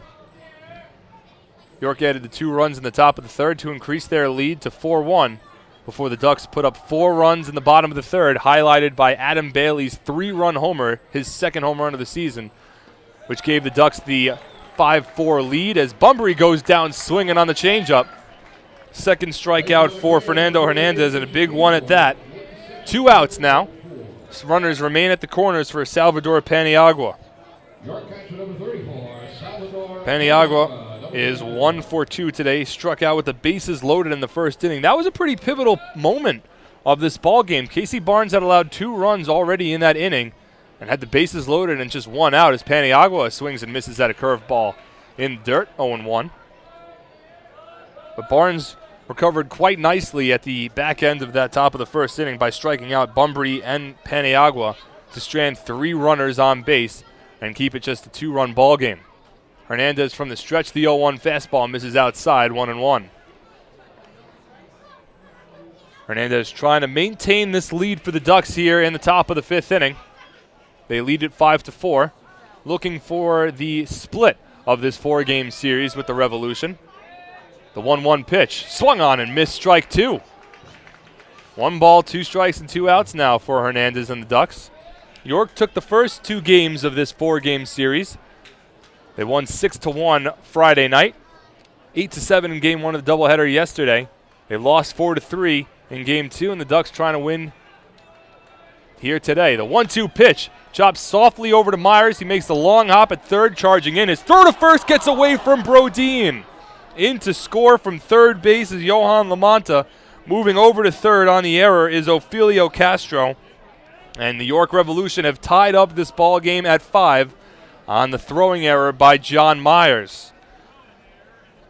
It was a tough play for Brodeen to make. Myers charged in. He made a nice play fielding the ball. He charged in and fielded it on the long hop along the grass, and with his momentum carrying him towards first base, he made the throw on the run. But unfortunately for the Ducks, the throw was a little low for Brodeen. He wasn't able to make the play or keep it in front of him. Castro moves over to third on the E5.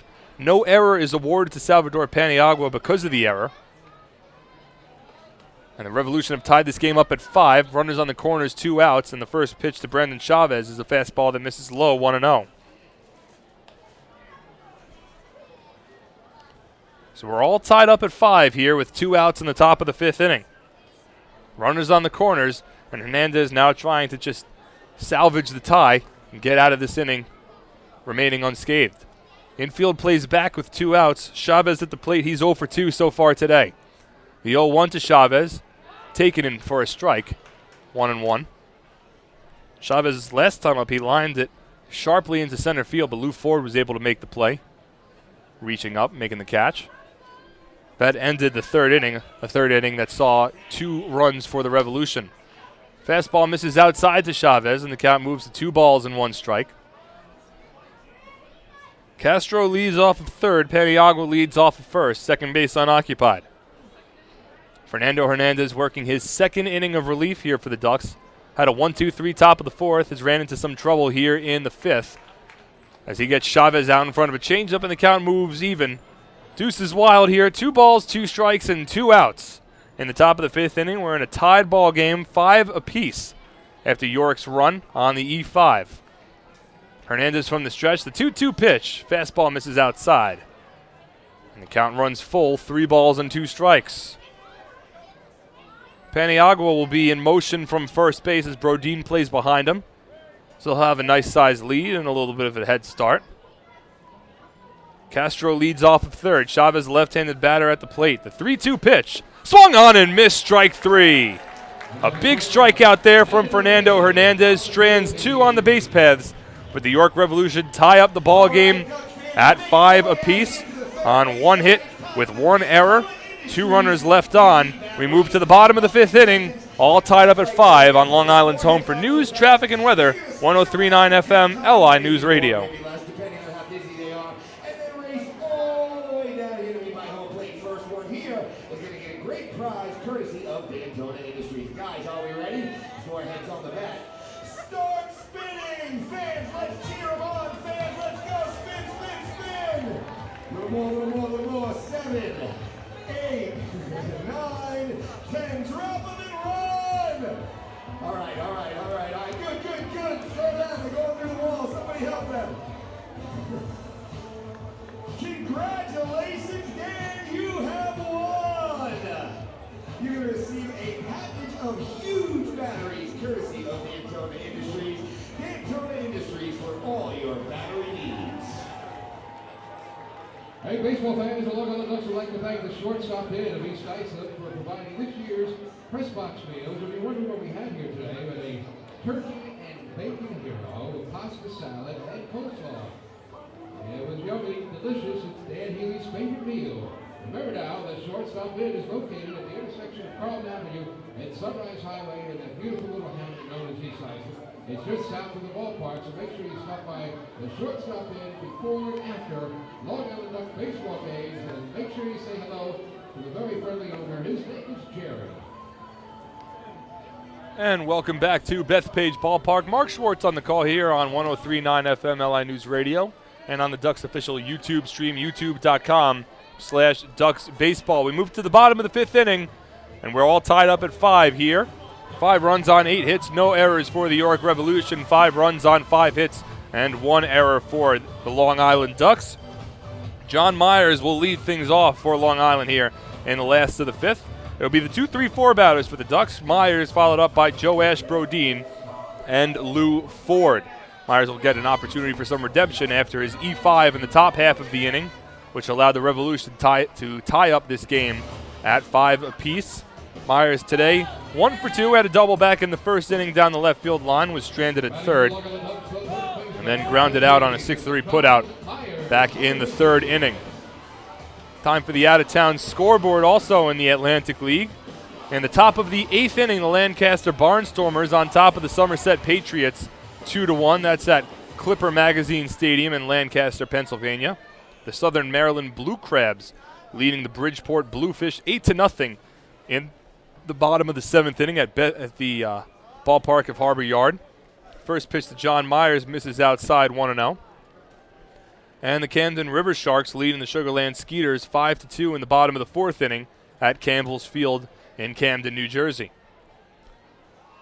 The 1-0 to Myers is grounded fair down the left field line.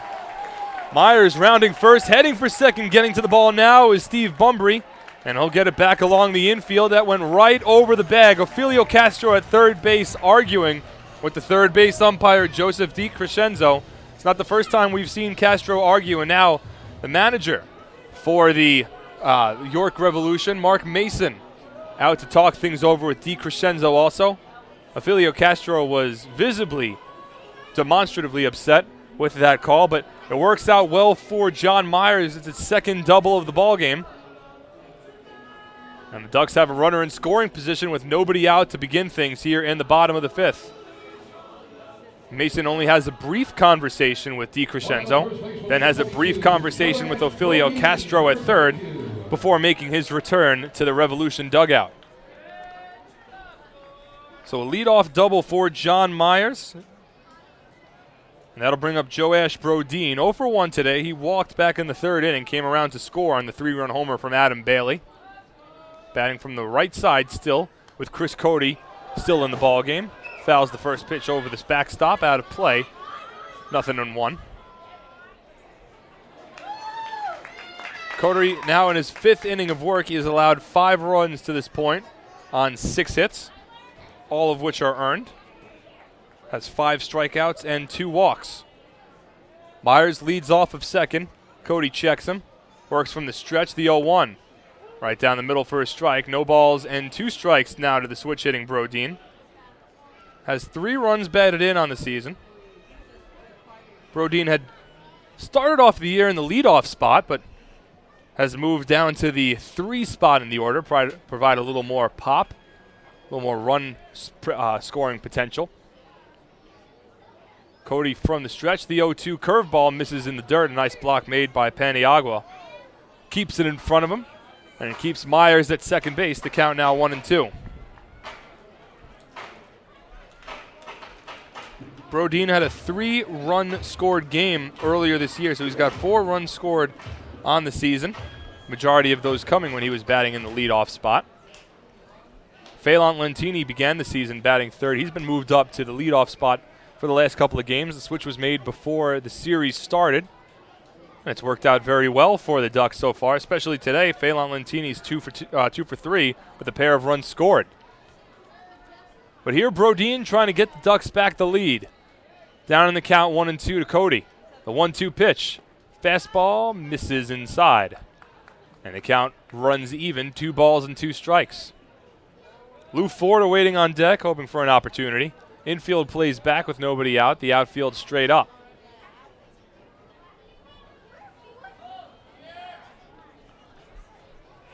Cody, the 6-foot southpaw from Manhattan College, works from the stretch, the 2-2. Misses inside, and the count runs full now. 3 balls, 2 strikes, nobody out here in the bottom of the 5th inning. 5-5 is the score here at Bethpage Ballpark in the final game of this 4-game series. Had a scheduled doubleheader yesterday in which the Ducks saw more than 9,000 fans enter the stadium. Had a couple of nice giveaways, including a fireworks extravaganza after last night's ball game. The 3-2 to Brodeen is lifted deep to left field, slicing foul, and it will land just foul. Just a long strike. That's all that works for against Chris Cody, but Brodeen certainly got a hold of that one.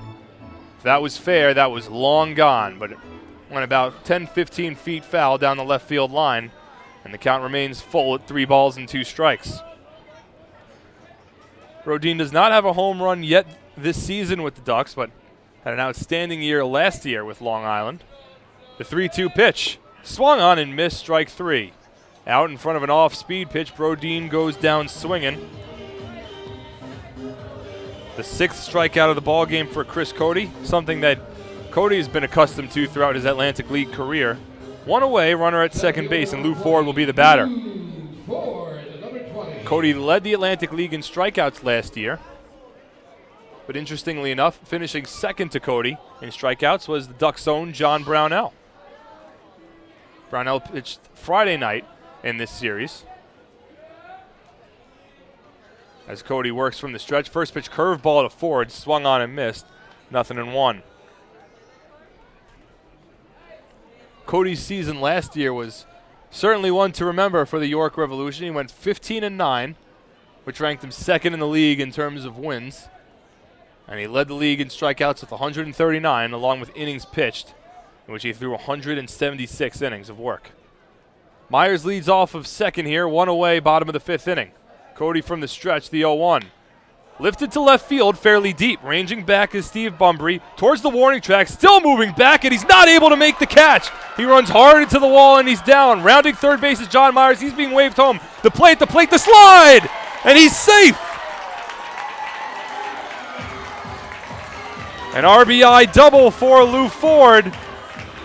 And the Ducks have regained the lead here in the bottom of the 5th inning. The score now is 6-5. Well, we've mentioned earlier in the broadcast that the wind has been blowing out. That ball got up in the jet stream, and it just kept going and going. A valiant effort in left center field by Steve Bumbry, but he wasn't able to make the play. He bounced hard into the Newsday signage in deep left center. Myers had to freeze while the ball was in the air. He was waved home by Kevin Baez, slid headfirst into home plate, scores the 6th run of the ball game for the Long Island Ducks, and they now lead at 6-5. That'll bring out Mark Mason. We'll see if this is the end of the day for Chris Cody. Cody's allowed now 6 runs on 7 hits to this point. Mason out there. Hasn't made a signal to the bullpen just yet. Looks like he's talking things over with Cody, try to gauge where he's at. And he gets the ball from Cody, so that'll end the day for Chris Cody. After Lou Ford's RBI double to deep left center field, the Ducks lead at 6-5, and we'll have a pitching change when we return. You're listening to Ducks Baseball on Long Island's home for news, traffic, and weather, 103.9 FM LI News Radio. Here's Long Island Ducks coach Buddy Harrelson. Hi fans, Buddy Harrelson here. When we take the field, we have a plan. The Ducks in 7 counties stop and don't block. When we do that, fans here. If you're drinking alcohol, have a plan. Don't drink.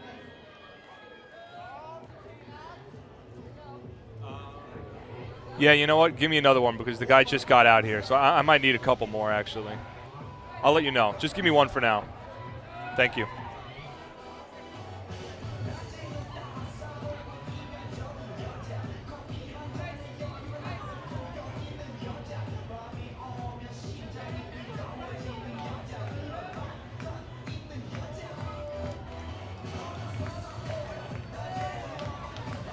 Yeah, can I get another one, please? Thank you.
Your attention, please, ladies and gentlemen, boys and girls. Concentrate for the York Revolution. Number 10. Bo Vaughn, the new pitcher for the York Revolution. Welcome back to Bethpage Ballpark. Mark Schwartz on the call. 1 away in the bottom of the 5th inning. The Ducks now leading the Revolution by a score of 6-5 after Lou Ford's RBI double to deep left center field, scoring John Myers from second base. It's Ford's 7th run batted in of the season.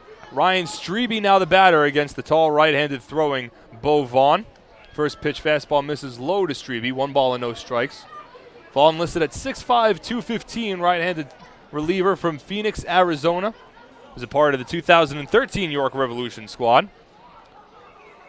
The 1-0 from Vaughn. Lifted to deep right center field. Going back on the warning track is Sean Smith looking up, and that ball is gone.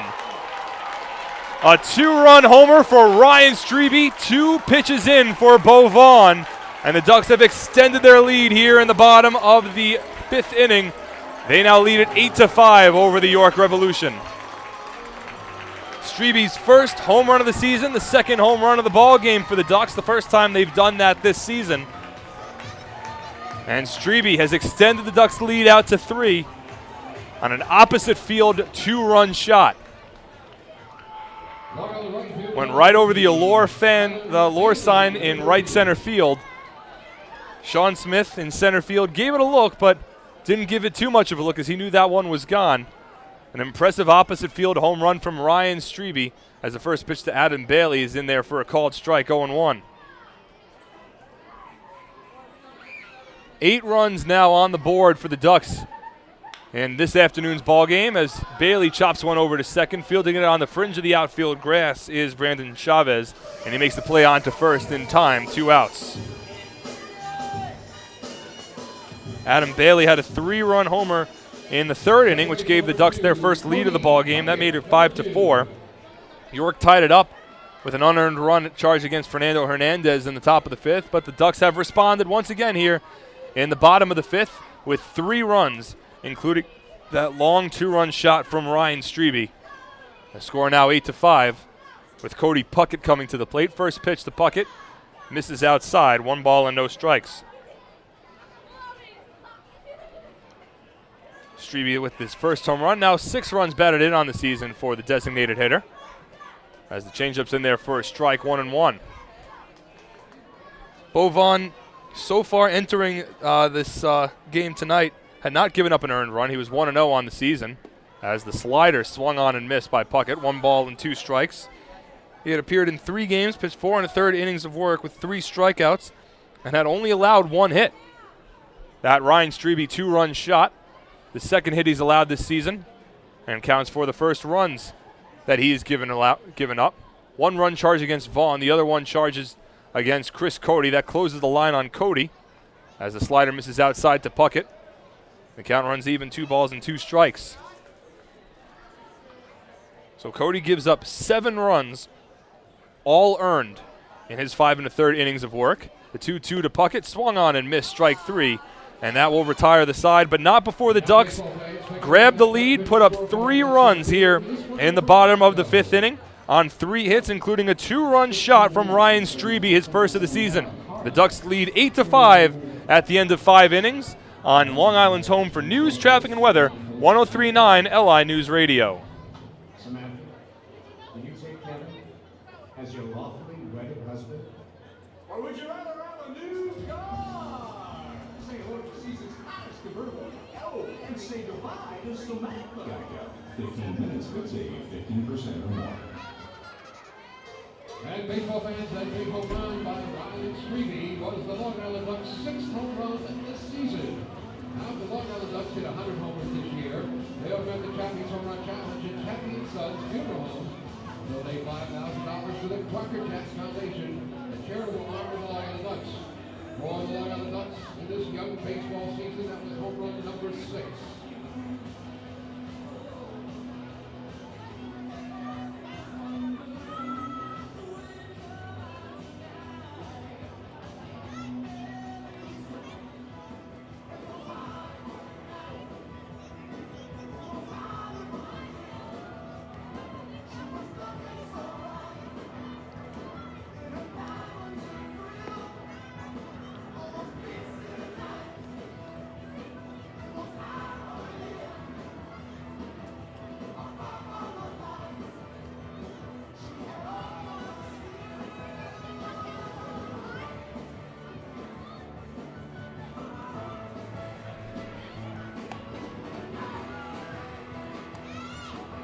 fans, follow all season long as the Long Island Ducks try and meet the Chappie's Home Run Challenge. If the Ducks hit 100 home runs, Chappie's Funeral Homes will donate $5,000 to the Quackerjack Foundation. Chappie's Funeral Homes, where caring for others is our family tradition. Well, the Ducks in that last inning put up their 6th home run of the season with that Ryan Strebe 2-run shot. So that is 6 Duck home runs towards the 100 for the Chappie's Home Run Challenge. A new pitcher out there for the Ducks now as Fernando Hernandez's day comes to a close. Josh Lansford will be the new reliever, trying to preserve this now 3-run lead for the Ducks. They lead it 8-5 after 5 innings over the York Revolution. 8 runs on 8 hits and 1 error for the Ducks. 5 runs on 8 hits and no errors for the Revolution. Fernando Hernandez's final line. He goes 2 innings, allows 1 run unearned with 1 hit, 1 walk, and 3 strikeouts, currently in line for the win. We'll see what Lansford can do. Josh Lansford will go up against the top of the order for the York Revolution. Sean Smith will lead things off, followed by Wilson Valdez and Eric Patterson. Lansford has been extremely solid so far this season for the Ducks. This now his 5th relief appearance of the year. He has yet to allow a run. Has a 0.0 earned run average. Has not factored into a decision. 5 innings of work, 5 hits, no walks, and 3 strikeouts. A part of a Ducks bullpen that overall has been very successful so far this season. As entering tonight's ballgame, they've allowed just 4 earned runs over 32 1/3 innings this year, which is good for a 1.11 earned run average. The run that Fernando Hernandez allowed was also unearned, so keep that at the just 4 earned runs allowed by this Ducks bullpen so far this season. Lansford will look to continue that trend here in the top of the 6th inning, as Sean Smith will lead things off. Smith 0 for 3 with 3 strikeouts, looking to avoid the golden sombrero.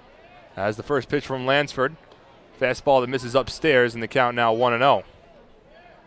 Josh Lansford, brother of Jared Lansford, teammate here with the Ducks, who's currently on the inactive list, as the fastball is in there for a strike, 1-1. But Jared Lansford tentatively scheduled to start next Saturday's game at Lancaster. So good news with the Lansford family. As Josh works from the stretch with nobody on base, the 1-1 is lifted to left field, but that's playable for Phelan Lentini. Ranges back a couple of strides, reaches up, looks into the sun, and makes the catch for out number 1. So 1 away here in the top of the 6th inning. That'll bring up Wilson Valdez. Valdez has had a strong game at the plate. 2 for 3. Had a single up the middle in the first inning, a bunt single in the second, and drove the ball out to deep left center field his last time up in the 4th, but a nice play made by Phelan Lentini ranging over to his left to steal the base hit away from Valdez. Valdez now batting .345 on the season. Shortstop with a little bit of an open stance. The curveball from Josh Lansford bends in for a strike, and the count 0-1. Josh Lansford's an interesting story. Started off his career as an infielder. Actually started off as a third baseman in the Chicago Cubs farm system. The 29-year-old eventually moved over to the mound, where he's had a good amount of success. The 0-1 to Valdez is chopped softly over to short. Ranging in is Dan Lyons. He fields it quickly and fires it onto first in time. That'll retire Wilson Valdez. 2 away here in the top of the 6th inning. That'll bring up Eric Patterson. Patterson 2 for 3 today with a pair of runs scored. Sorry, 1 for 3. 1 for 2. He had a walk in the 3rd inning. 1 for 2 with a pair of runs scored. As Valdez taking his time walking back to the dugout, giving Patterson a little bit more time before he comes out towards the batter's box. Of course, with today being the first Sunday home game of the 2014 season, fans had the opportunity to go onto the field before the game, meet some of their favorite Ducks players, and have a nice autograph session right along the Ducks dugout, along the first base line. Another reason for fans to come out here, as the first pitch to Eric Patterson, taken all the way, is a fastball that misses outside. And the count now 1 ball and no strikes. Fans, there's 3 ways to get Ducks tickets if you want to come out here. We'll have another 3-game set starting on Tuesday against the Lancaster Barnstormers, so still plenty of time to get your tickets for that series. There's the 1-0 to Patterson in there for a called strike, 1-1. The 3 ways to get them. You can get them at the Bethpage Ballpark box office. You can get them online at liducks.com or via the Ducks mobile app. Or you can call us on the phone at 631-940-TIXX. As Patterson grounds one over to first, Brodin in front of it, fields it cleanly, and he'll take it himself to the bag. And that will retire the side. A successful 1-2-3 inning for Josh Lansford here in the top of the 6th. No runs, no hits, no errors, and nobody left on. We move to the bottom of the 6th inning with the Ducks leading 8-5 over York on Long Island's home for news, traffic, and weather, 103.9 LI News Radio. One balloon over Christina's head in each one of these rings. Doing 30 seconds left. You get a great prize courtesy of Huntington Honda. Fans, we have to cheer them on and make some noise. Are we ready? On your mark, get set, go! Oh, very close. Good job, women. Oh, that one did great. Back in the first move. Here we go. Fans, cheer them on. Close, not yet. Stay right there. Get up a little bit higher. Oh, front of the helmet. Clap right a little bit more. Oh, close. No cigar. Here we go. All right, Christine, a little bit there. A little bit more aim on it. Good. Good. More. Keep them going. Let's go. 10 seconds. Fans, they're going for her. Let's hear it. 4, 3, 2, 1. A buzzer beater by Ryan. Good job. Congratulations. You guys have done it. You're both going to receive a great prize courtesy of Huntington Honda. Huntington Honda, discover the difference.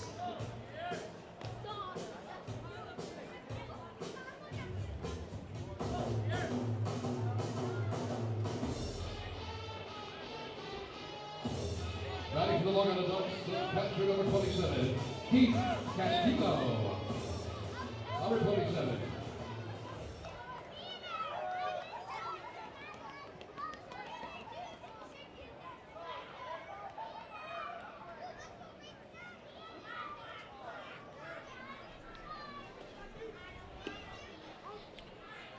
Keith Castillo leads things off for the Ducks here in the last of the 6th inning. Takes a first pitch strike from Bo Vaughn, who remains on the mound to work his 2nd inning of relief. The 0-1 to Castillo quickly. Misses low. 1 ball and 1 strike. It'll be Keith Castillo followed by Dan Lyons and then back to the top of the order and Phelan Lentini here in the bottom of the 6th with the Ducks leading 8-5 over the York Revolution. Castillo out in front of a changeup there and count moves to 1 ball and 2 strikes. Ducks looking to split this 4-game series with the York Revolution. York took the first 2 games of the series, Friday night with a 6-1 victory and Game 1 yesterday with an 8-7 victory, as the fastball misses outside to Castillo 2-2. But the Ducks had a nice come-from-behind victory yesterday in the second half of the doubleheader with a 4-3 victory. And now are leading 8-5 here in the final game of this 4-game set. The 2-2 to Castillo swung on and missed strike 3. Bo Vaughn gets his 2nd strikeout of this relief appearance. 1 away here in the bottom of the 6th, and that'll bring up Dan Lyons. Vaughn came in for Chris Cody in the bottom of the 5th inning and immediately gave up a 2-run homer to Ryan Strebe, which extended the Ducks' lead out to 8-5. That also closed the line effectively on Chris Cody. His final line, he went 4 1/3 innings, allowing 7 runs, all earned, as Lyons bluffs a bunt, takes a strike, and the count 0-1. 4 1/3 innings, 7 runs on 7 hits, 2 walks, and 6 strikeouts. And Vaughn has already been charged with 1 run after the 2-run shot allowed to Ryan Strebe as the slider misses outside to Dan Lyons, and the count 1-1. Lyons is 0 for 2 today. He struck out in the 2nd inning and flew out to shallow left field. Catch made by Wilson Valdez back in the 4th. Fastball in there for a called strike, and the count now 1-2. Vaughn stands at 6'5" and has a little bit of a sidearm delivery. It kind of ranges back and forth between a 3/4 delivery and a sidearm, but certainly it's a different vantage point to see the ball leave in the hand as Lyons gulps one into left field, but right at the left fielder, Steve Bumbry, who's able to make the catch for out number 2. That'll bring us back to the top of the order, and Phelan Lentini, who's 2 for 3 today with a pair of runs scored and a strikeout. Lentini's been batting in the leadoff spot for the Ducks in this York series, and it's worked out quite well for Long Island.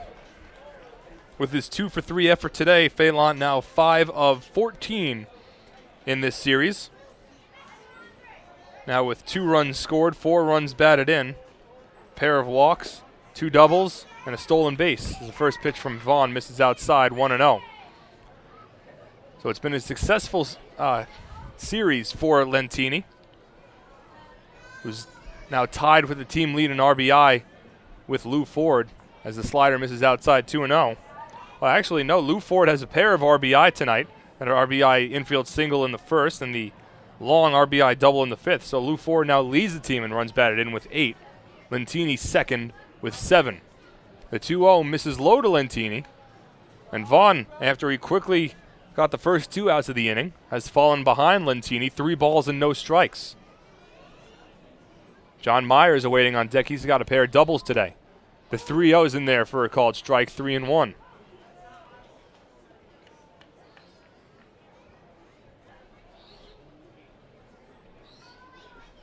Solid crowd on hand for the Ducks tonight. Official attendance number 4,034 as Lentini drives one to deep straightaway center field. Going back is Smith at the edge of the warning track. He makes the catch, and that will retire the side.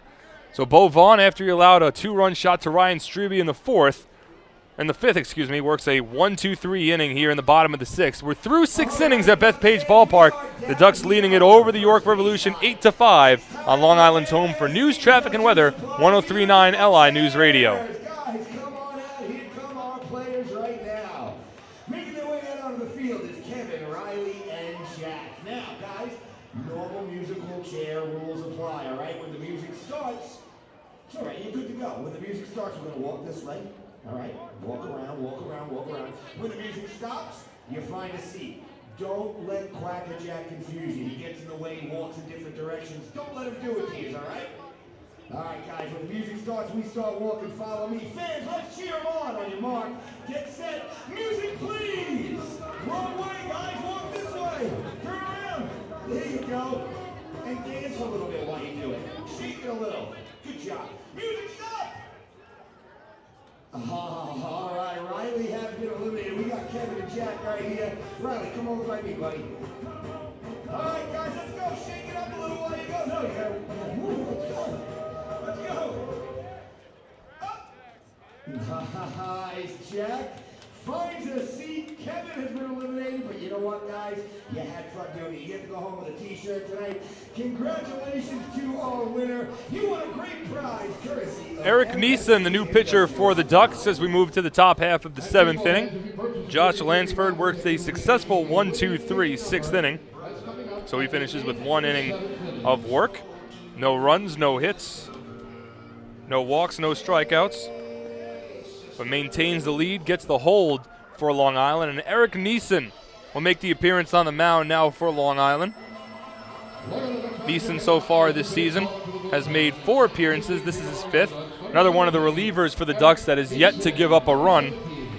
In his 4 relief appearances, he's worked 3 innings, allowing just 1 hit with 2 walks, and has struck out 7.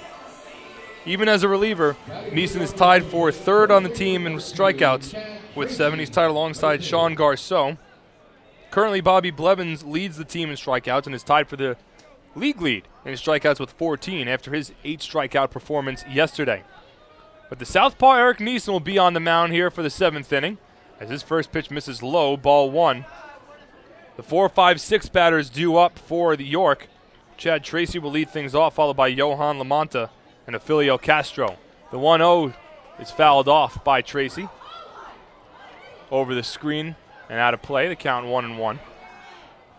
Tracy's had a solid game. He's 2 for 3 with a pair of RBI and a run scored. Gave the Revolution the lead in the 1st inning. Added on to it in the 3rd with an RBI triple. The 1-1 to Tracy is lined down the right field line, slicing out of play. And it lands foul. The count 1-2. York got out to an early lead in this ballgame, put up 2 runs off of Ducks starter Casey Barnes in the top of the first. They led 2-0. The Ducks immediately responded in the bottom of the first, putting up 1 run to make it 2-1, cut the deficit in half. As a 1-2 from Neeson on the outside corner, called strike 3. Backdoor off-speed pitch there from Eric Neeson gets Chad Tracy looking. 1 away here in the top of the 7th inning, and that'll bring up Johan Lamonta. Designated hitter number 14, Johan Lamonta, number 14. It's the 9th strikeout for Ducks pitching here today. Had a lot of success striking out the Revolution so far. They had 25 strikeouts as the staff combined in the doubleheader yesterday. Neeson's first pitch fastball to Lamonta misses outside, 1-0. So York led 2-1 after the first inning. They added 2 more runs in the third to make it a 4-1 lead. As the fastball misses a little upstairs from Neeson, 2-0. But after they put up 2 runs in the top of the third, the Ducks responded again immediately. In fact, every time that York has put up a run in the top half of an inning today, the Ducks have responded with at least 1 run in the bottom half of that very same inning. As Lamonta lines one into center field, past the dive of Lou Ford. It's backed up by Adam Bailey in straightaway center, and Lamonta will come into second base with a 1-out double. It was a do-or-die play there from Lou Ford. He wasn't able to stop the ball from and keep it in front of him, nor make the catch. So Lamonta able to advance to second base on the double. And the Revolution have their first hit since there was 1 out in the 5th inning. Ofelio Castro will be the batter now for the Revolution. He is 2 for 3 today. Castro actually was that last batter that had a hit for the Revs before Lamonta just had that base hit to center field. So he'll lead off of second base. Neeson will work from the stretch. He works from the stretch with nobody on base also, so not much is changing in terms of the mechanics here for Neeson as the slider comes in for a called strike, 0-1. Solid movement there from Eric Neeson. Looked like Castro might have been taken all the way there on the first pitch anyway. Sun's starting to creep out of some clouds here at Bethpage Ballpark, illuminating the field a little nicer. As the fastball misses inside to Castro, 1 ball and 1 strike. So after York put up 2 runs in the top half of the 3rd inning, the Ducks in the bottom half of the 3rd inning put up 4 runs, highlighted by a 3-run home run from Adam Bailey, his 2nd home run of the season. The 1-1 misses outside to Castro, 2 balls and 1 strike. It remained a 5-4 lead for the Ducks until the top half of the 5th inning. In Fernando Hernandez's 2nd inning of work, after he came in the 4th for Casey Barnes, Hernandez allowed an unearned run on a throwing error by John Myers at 3rd base. That tied up the ball game at 5 apiece as Castro fouls off the fastball from Neeson. Count remains 2 balls and 2 strikes. But after it was tied up at 5 in the top half of the 5th, the Ducks once again responded in the bottom half of that very same inning. Lou Ford with an RBI double to left center field regained the lead for the Ducks, made the score 6-5 before Ryan Streby's opposite field 2-run shot extended the lead out to 3. Ground ball to short. Lyons makes the play over to 3rd to Myers. They've got Lamonta in a rundown. Myers on to Puckett, who runs down Lamonta in between 2nd and 3rd base, applies the tag for out number 2. That is a 6-5-4 putout. Castro moves over to first base on the fielder's choice. But an alert play defensively there by Dan Lyons. As the old adage in baseball, if you're at second base and the ball's hit in front of you, you stay where you are. If the ball's hit behind you, you could go on over to 3rd base. That ball was hit in front of Johan Lamonta, but he decided that he was going to try to test Dan Lyons anyway. Lyons made the alert play to 3rd base. It worked out just fine for the Ducks as the first pitch now to the left-handed hitting Steve Bumbry misses low for a ball, 1-0.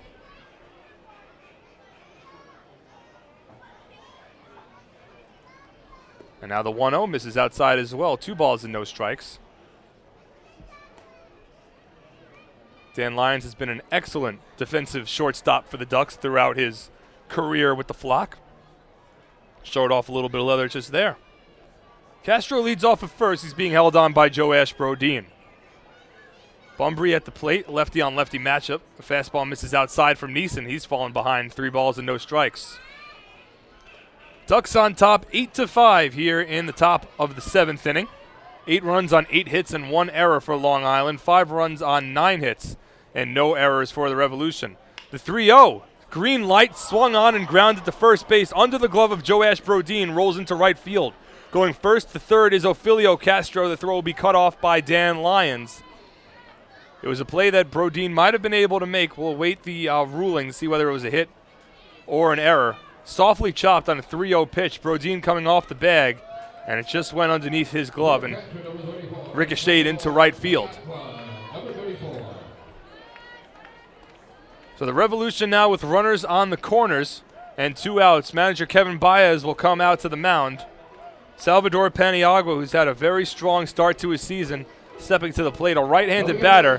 Neeson's a lefty, so Baez will ask for the ball, and Eric Neeson will exit the game. We'll have a pitching change here at Bethpage Ballpark with the Ducks holding on to an 8-5 lead, but 2 runners on and 2 outs in the top of the 7th inning. On Long Island's home for news, traffic, and weather, 103.9 LI News Radio.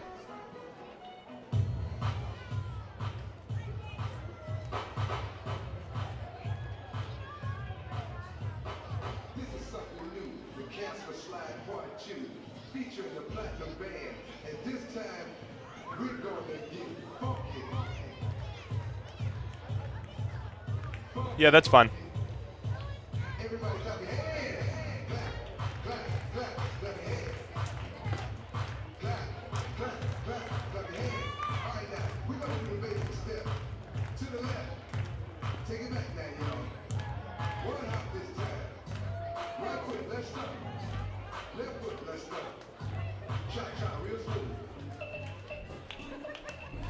Brett Lorin, the new pitcher for the Ducks, here with 2 outs in the top of the 7th inning.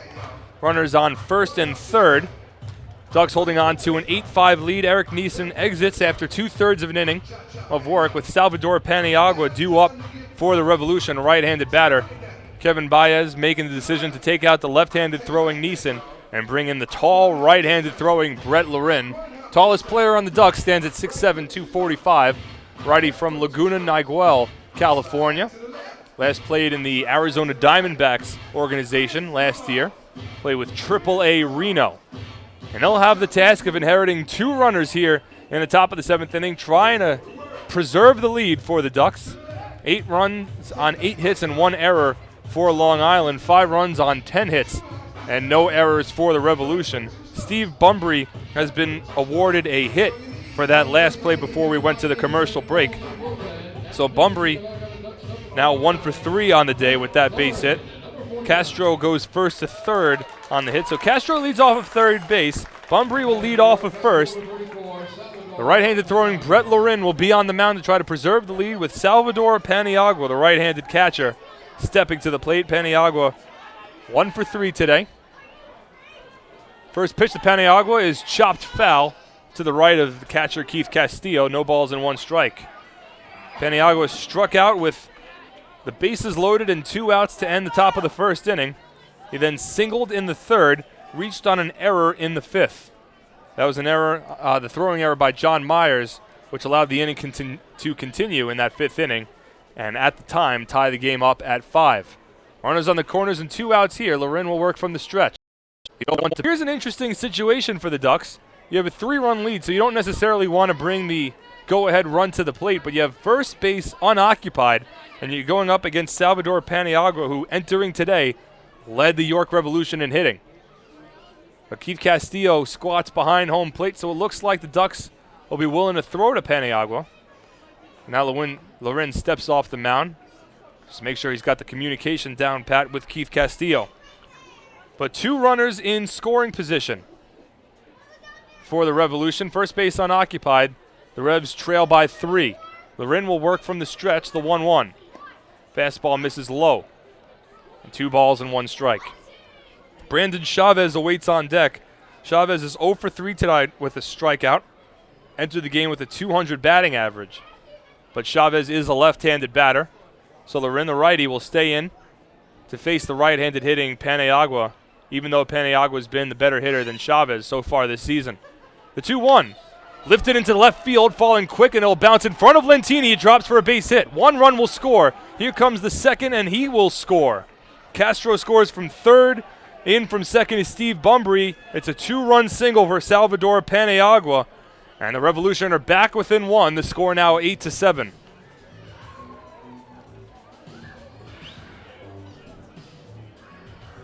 Not what the Ducks were looking for there. They decided to pitch to Paniagua, and he's able to line a base hit into left field.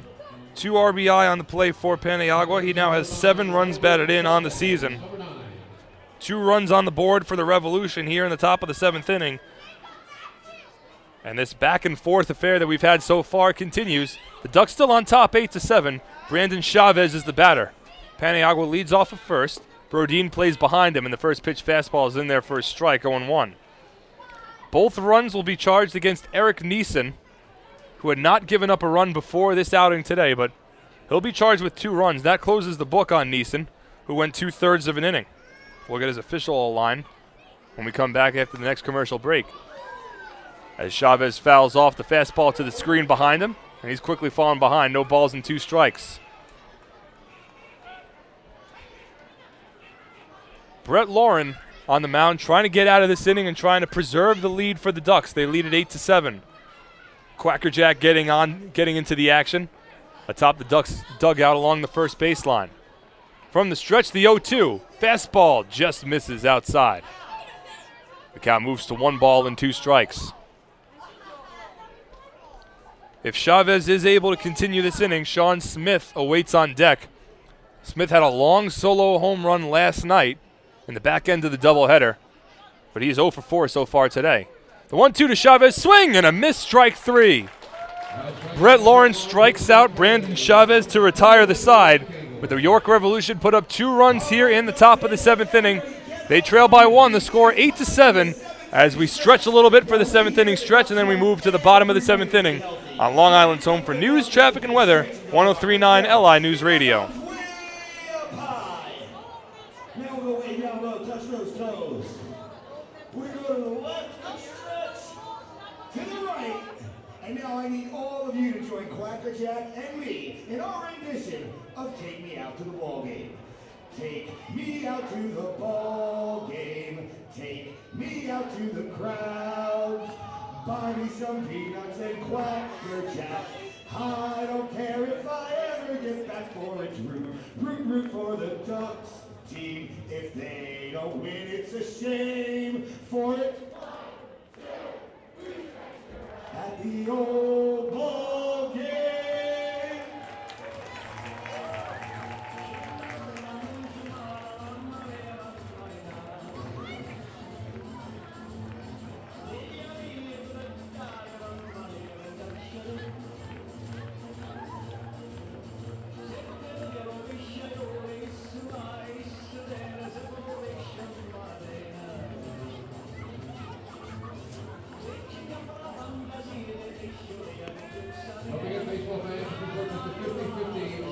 Ticket of the winning number for you coming up at the end of this inning. Bottom half of the 7th inning here at Bethpage Ballpark. Bo Vaughn stays in the ball game for the York Revolution. He's worked an inning and 2/3 so far and has allowed just the 2-run homer to Ryan Strebe in the bottom half of the 5th inning. So he'll stay on the ball game. And for the Ducks, due up in the bottom half of the 7th inning, John Myers, Joash Brodin, and Lou Ford, the 2, 3, 4 batters. York put up a 2 spot in the top half of the 7th inning on a 2-run single from Salvador Paniagua. Yesterday we had a couple of very exciting games, an 8-7 ball game in favor of York in Game 1 of the doubleheader, and a 4-3 ball game in favor of the Ducks in Game 2. Both games were back and forth affairs, and we've had that very same thing here in the final game of this 4-game set. The Ducks will have off tomorrow before they welcome in the Lancaster Barnstormers for a 3-game set here at Bethpage Ballpark, and following that up, that begins on Tuesday. And after Thursday's ball game is done, the teams will both go down to Lancaster for a 3-game set over in Lancaster, as the first pitch to John Myers misses low and inside, 1-0. Myers is 2 for 3 today with a pair of doubles and a run scored. The 1-0. Swing and a foul ball. Fouled off to the screen behind them. 1 ball and 1 strike. Myers is split time with Chris McClendon at third base. Trying to assert himself a little more into the lineup. Has had a solid day offensively. Bo Vaughn trying to keep the York Revolution within 1 run. 1-1 to Myers. Broken bat flared out to left field. Will hang up in the air long enough for Bunbury to make the catch. So Myers will need a new piece of lumber the next time he comes up to the plate, as that bat shattered in about 3-4 different directions. 1 away in the bottom of the 7th inning, and that'll bring up Joash Brodeen. Brodeen 0 for 2 today. Had a walk back in the 3rd inning, came around to score. Now 1 for 14 in this series against York.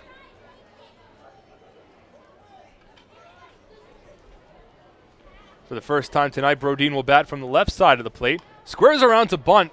Pops it up foul territory towards the Revolution dugout. And it'll land foul. So it's just no balls and 1 strike.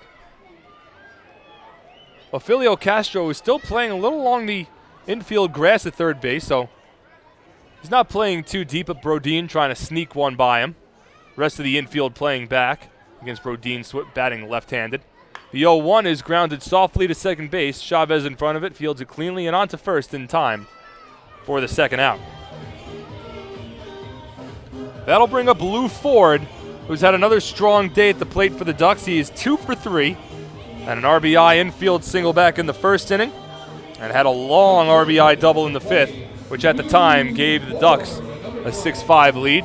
They went on to add 2 more runs in that inning, thanks to the batter that is now waiting on deck, Ryan Strebe. But Ford has batted cleanup all season long for the Ducks, and it's worked out well for them. That has continued today. First pitch to Ford, fouled off down the first base line, out of play. No balls and 1 strike.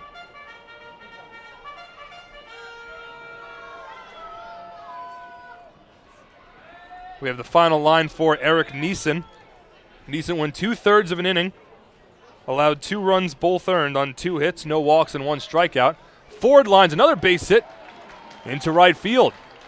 So Lou Ford now 3 for 4 on the day. They will line that fastball right over the head of the second baseman, Brandon Chavez, going opposite field. So Lou Ford continues to swing a hot bat for the Ducks. He extends the inning, a 2-out base hit to right field, and that'll bring up Ryan Strebe. Strebe 1 for 2. Had the 2-run homer his last time up, opposite field to right center. That extended the Ducks' lead from 6-5 out to 8-5. Provided some insurance, which the Ducks have proven that they needed. As the first pitch fastball misses low, 1-0, after York put up 2 runs in the top half of this inning. So right now, that Strebe home run's the difference in this ball game. And he steps to the plate here, looking to create a little more damage. The 1-0 slider curves in for a strike on the inside half. 1 ball and 1 strike. Strebe began the season on a 5-game on-base streak. Then found a little difficulty in the early goings of this York Revolution series, but went 1 for 3 yesterday. He grounds this one over to second. Chavez in front of it, makes the play onto first, and that will retire the side. So the Ducks are held off the board in the bottom half of the 7th inning. No runs on 1 hit, no errors, and 1 runner left on. We're through 7 at Bethpage Ballpark. The Long Island Ducks leading the York Revolution 8-7 on Long Island's home for news, traffic, and weather, 103.9 LI News Radio.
Baseball fans, if you purchase a 50-50 raffle ticket, here is today's winning number.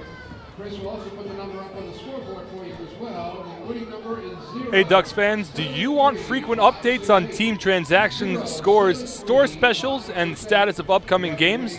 Then follow the Long Island Ducks on Twitter at twitter.com/LIDucks. With Twitter, the faithful flock will always be able to follow their Ducks and find out more information regarding nightly promotions, player signings, league activities, and more. The Ducks are tweeting right now, and you can follow along at twitter.com/LIDucks. As we move on to the top half of the 8th inning, Brett Lauren remains in the game for the Ducks. Worked a third of an inning in the top half of the 7th inning. Allowed a base hit to Salvador Paniagua, which brought home 2 runs. Both of those runs charged against Eric Neeson. So Lauren remains in here, and he'll work against the top of the order for the York Revolution. First pitch to Sean Smith in there for a called strike, 0-1. Smith now 0 for 4 today with 3 strikeouts. Grounds the 0-1 pitch foul down the third base line. Count quickly moves to no balls and 2 strikes. A little more overcast starting to creep in here at Bethpage Ballpark. The wind continues to blow with some serious velocity, as it has throughout the entire game, blowing straight out towards right field. Lauren working from the windup with nobody on base. The 0-2 misses inside. And count now 1 ball and 2 strikes. The Ducks entering this game with a 4-4 record, trying to go over 500 for the second time this season, as Lauren's fastball misses outside and the count runs full 3 balls and 2 strikes. Long Island currently in 3rd place in the Liberty Division, trailing the Somerset Patriots, who are 6-2 entering today, and the Bridgeport Bluefish, who are 5-3, as Smith swing and a miss, strike 3. 4th time that Sean Smith has struck out today. First strikeout for Brett Lauren. 11th strikeout of the ball game for the Long Island Ducks. 1 away here in the top of the 8th inning, and that'll bring up Wilson Valdez. Valdez 2 for 4 today. Had hits in his first 2 at-bats. Single up the middle in the first. Bunt single in the second. Flew out to left in the 4th and grounded out to first base in the 6th. First pitch to Valdez misses inside. 1 ball and no strikes. Infield plays back except for John Myers at third base, who's playing right along the edge of the infield grass. Outfield plays straight up against Valdez. Lauren works from the windup, the 1-0. Grounded softly foul down the third base line, 1 ball and 1 strike. So the Ducks 2 games behind the Somerset Patriots for first place in the Liberty Division. The York Revolution, on the other hand, in first place in the Freedom Division through the first 9 games of the season. York with a 6-3 record, trying to bounce back after last night's defeat at the hands of the Ducks. Valdez asks for time. It's granted to him by home plate umpire Derek Moshe. Valdez, a player that will often take his time when he's in the batter's box.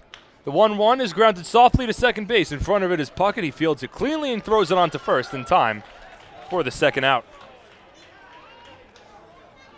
So 2 up and 2 down here in the top of the 8th inning. Brett Lauren trying to preserve this lead for the Ducks and hand it off to likely Leo Rosales, who would come on in the 9th inning. Rosales struck out the side in the second half of the doubleheader yesterday. Turned the Ducks to 4-3 win and his 3rd save of the season. But right now it's Lauren trying to finish things off here in the 8th. Eric Patterson now the batter for the Revolution. Patterson 1 for 3 with a pair of runs scored. Singled in the first, walked in the 3rd. First pitch fastball to Patterson on the outside corner for a strike, 0-1. Patterson entered the game with a .286 batting average. He's bumped that up to .290. Fastball at the knees for a called strike, and Loren is quickly ahead. No balls and 2 strikes. Infield backs up against Patterson. Outfield plays straight up. Lauren works from the windup. The 0-2 pitch. Fastball misses outside. And a count now 1 ball and 2 strikes. Chad Tracy awaiting on deck, hoping for an opportunity to bat here in the 8th inning. The 1-2 pitch to Patterson, line foul off the screen. Patterson just able to stay alive against the 6'7" righty, Brett Lauren.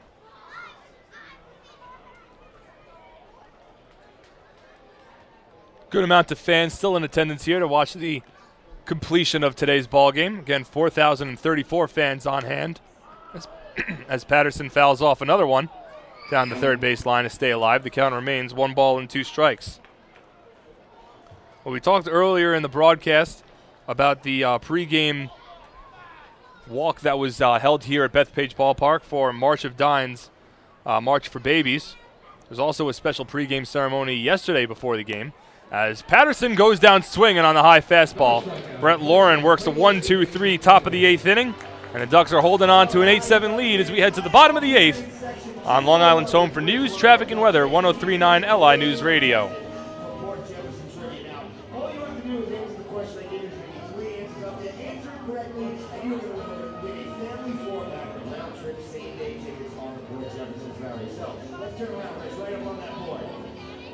Former Met and 2010 Long Island Ducks catcher is celebrating his 38th birthday today. Is it Ramon Castro, Alberto Castillo, or Robinson Cancel?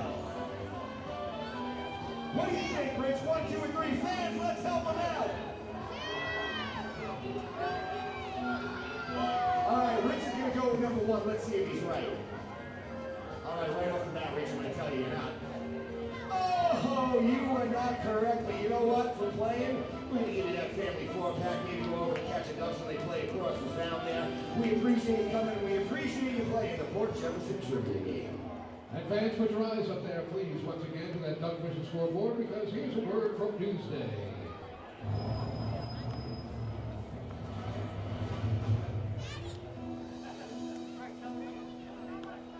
Get ready to see Newsday in a fresh new way, with a smart design that's easy to read, with more news, more coverage, and more Long Island than ever before.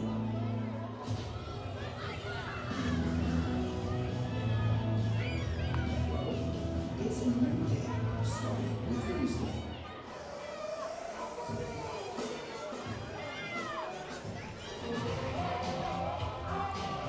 Adam Bailey will lead things off for the Ducks here in the last of the 8th inning, with Long Island holding on to an 8-7 lead over the York Revolution. Mark Schwartz on the call here on 103.9 FM LI News Radio, also on the Ducks official YouTube channel, youtube.com/DucksBaseball. Thank you so much for joining us here on the first edition of Sunday Afternoon Baseball at Bethpage Ballpark in the 2014 season. Adam Bailey takes a first pitch strike from Bo Vaughn, who stays in the game, and the count 0-1. Vaughn has worked 2 2/3 innings so far. His lone blemish is a 2-run home run he allowed to Ryan Strebe, the first batter that he faced. As Bailey rips one down the right field line, but that'll slice out of play. Ricochets off the board, right down the right field line in foul territory. And Bailey falls behind, no balls and 2 strikes. Adam Bailey's had an eventful game. He's 1 for 3, but that one hit was a big one. A 3-run home run to deep right center field back in the 3rd inning, went over the 2nd row of advertisements here at Bethpage Ballpark as he chops this one foul to stay alive. The count remains 0-2. It was Bailey's 2nd home run of the season. Gives him now 6 runs batted in on the year as well. One of 2 home runs hit by the Ducks today, alongside Ryan Strebe's 2-run shot, which also means the Ducks now have homered in 5 consecutive games as the 0-2 to Bailey misses outside, 1 ball and 2 strikes. They were held without a home run in the first 3 games of the season, but have since responded now with home runs in 5 consecutive games, and today's ball game marking the first time this year that they've hit 2 home runs in a game, as Bailey grounds one to the right side of the infield. Fielding it cleanly is Chad Tracy at first base. He'll take it himself to the bag for out number 1.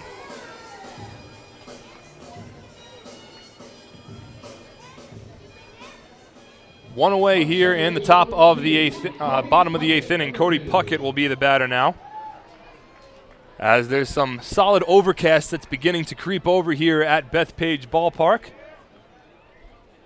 The forecast before the day began called for what looked like a little bit of rain, about a 30% chance of rain coming in at roughly around 4 o'clock as Puckett fouls off the first pitch behind the screen, over the screen, and right into a couple of vacated seats here behind home plate, 0-1.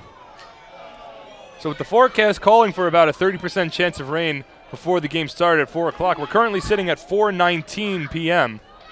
So sounds about right for the clouds to start creeping in as Puckett takes the fastball at the knees for a called strike, 0-2.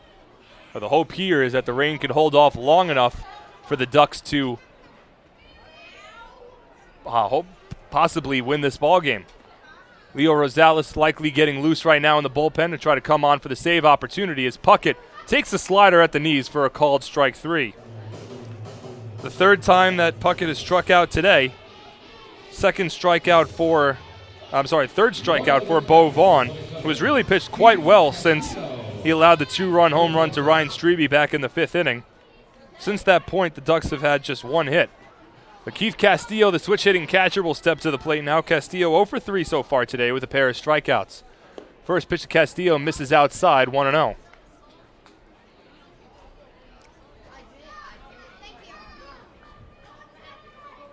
Infield plays back against Castillo, who does have some pop. 2 home runs so far this season as he takes the fastball outside, 2-0. Interestingly enough, Castillo only had 1 home run last season when he was playing in the Tampa Bay Rays organization. That came with AA Montgomery, the Montgomery Biscuits. He'd only had 1 home run his last 2 seasons, actually. He lifts this one to straightaway center field. Underneath it is Sean Smith. He camps under it, he makes the catch, and that will retire the side. So the Ducks go in order in the bottom of the 8th inning. Bo Vaughn completes his 3rd inning of relief successfully. We move to the top of the 9th inning where Leo Rosales likely will come on to try to finish things off for the Ducks as they lead it 8-7 on Long Island's home for news, traffic, and weather. 103.9 LI News Radio.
And welcome back to Bethpage Ballpark. Bottom of the 9th inning here. And the Ducks holding on to an 8-7 lead. And Leo Rosales out for the Ducks to try to finish things off. A little bit of rain starting to fall here at Bethpage Ballpark as some of the fans starting to retreat back towards the concourse. The overcast is solidly hovering over Bethpage Ballpark. The wind continues to blow with a decent amount of velocity, but we're going to try to get in as much as we can here in the top of the 9th inning with the Ducks 3 outs away from winning tonight's ball game and splitting this 4-game series with the York Revolution. Leo Rosales on to try to make his 4th save of the season. So far, Rosales has not allowed a run in his previous 3 appearances where he's converted his saves, 3 of 3. 3 innings of work, 1 hit, 1 walk, and 4 strikeouts. First pitch from Rosales is drilled to deep left field by Chad Tracy. If it stays fair, it might be gone. It is a foul ball. Chad Tracy just narrowly missed what would have been a game-tying solo home run. If that ball was foul, it was foul by just a couple of feet. And a couple of pitchers in the York Revolution bullpen were located right down the left field line, signaling to their coaching staff that yes, it was indeed a foul ball.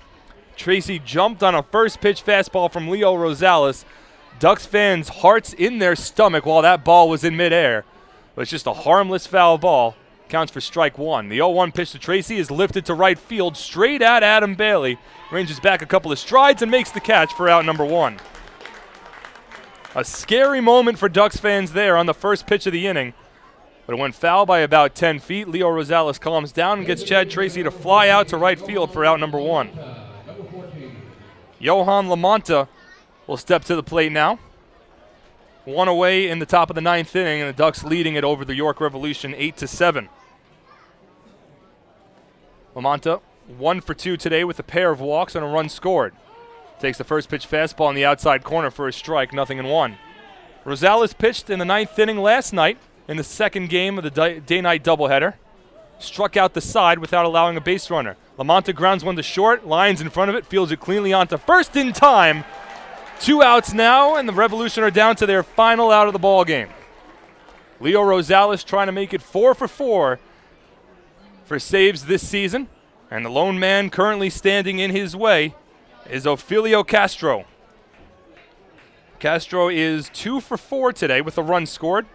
Singled, had an RBI in the first inning. Singled again in the fifth. He struck out in the third and reached on a fielder's choice in the seventh. Came around to score. First pitch to Castro. Fastball in there for a called strike. 0-1. Most of the Ducks fans still in attendance, hovering right around the concourse where they have some protection from the rain that has begun to lightly fall. The 0-1 to Castro. In there for strike 2.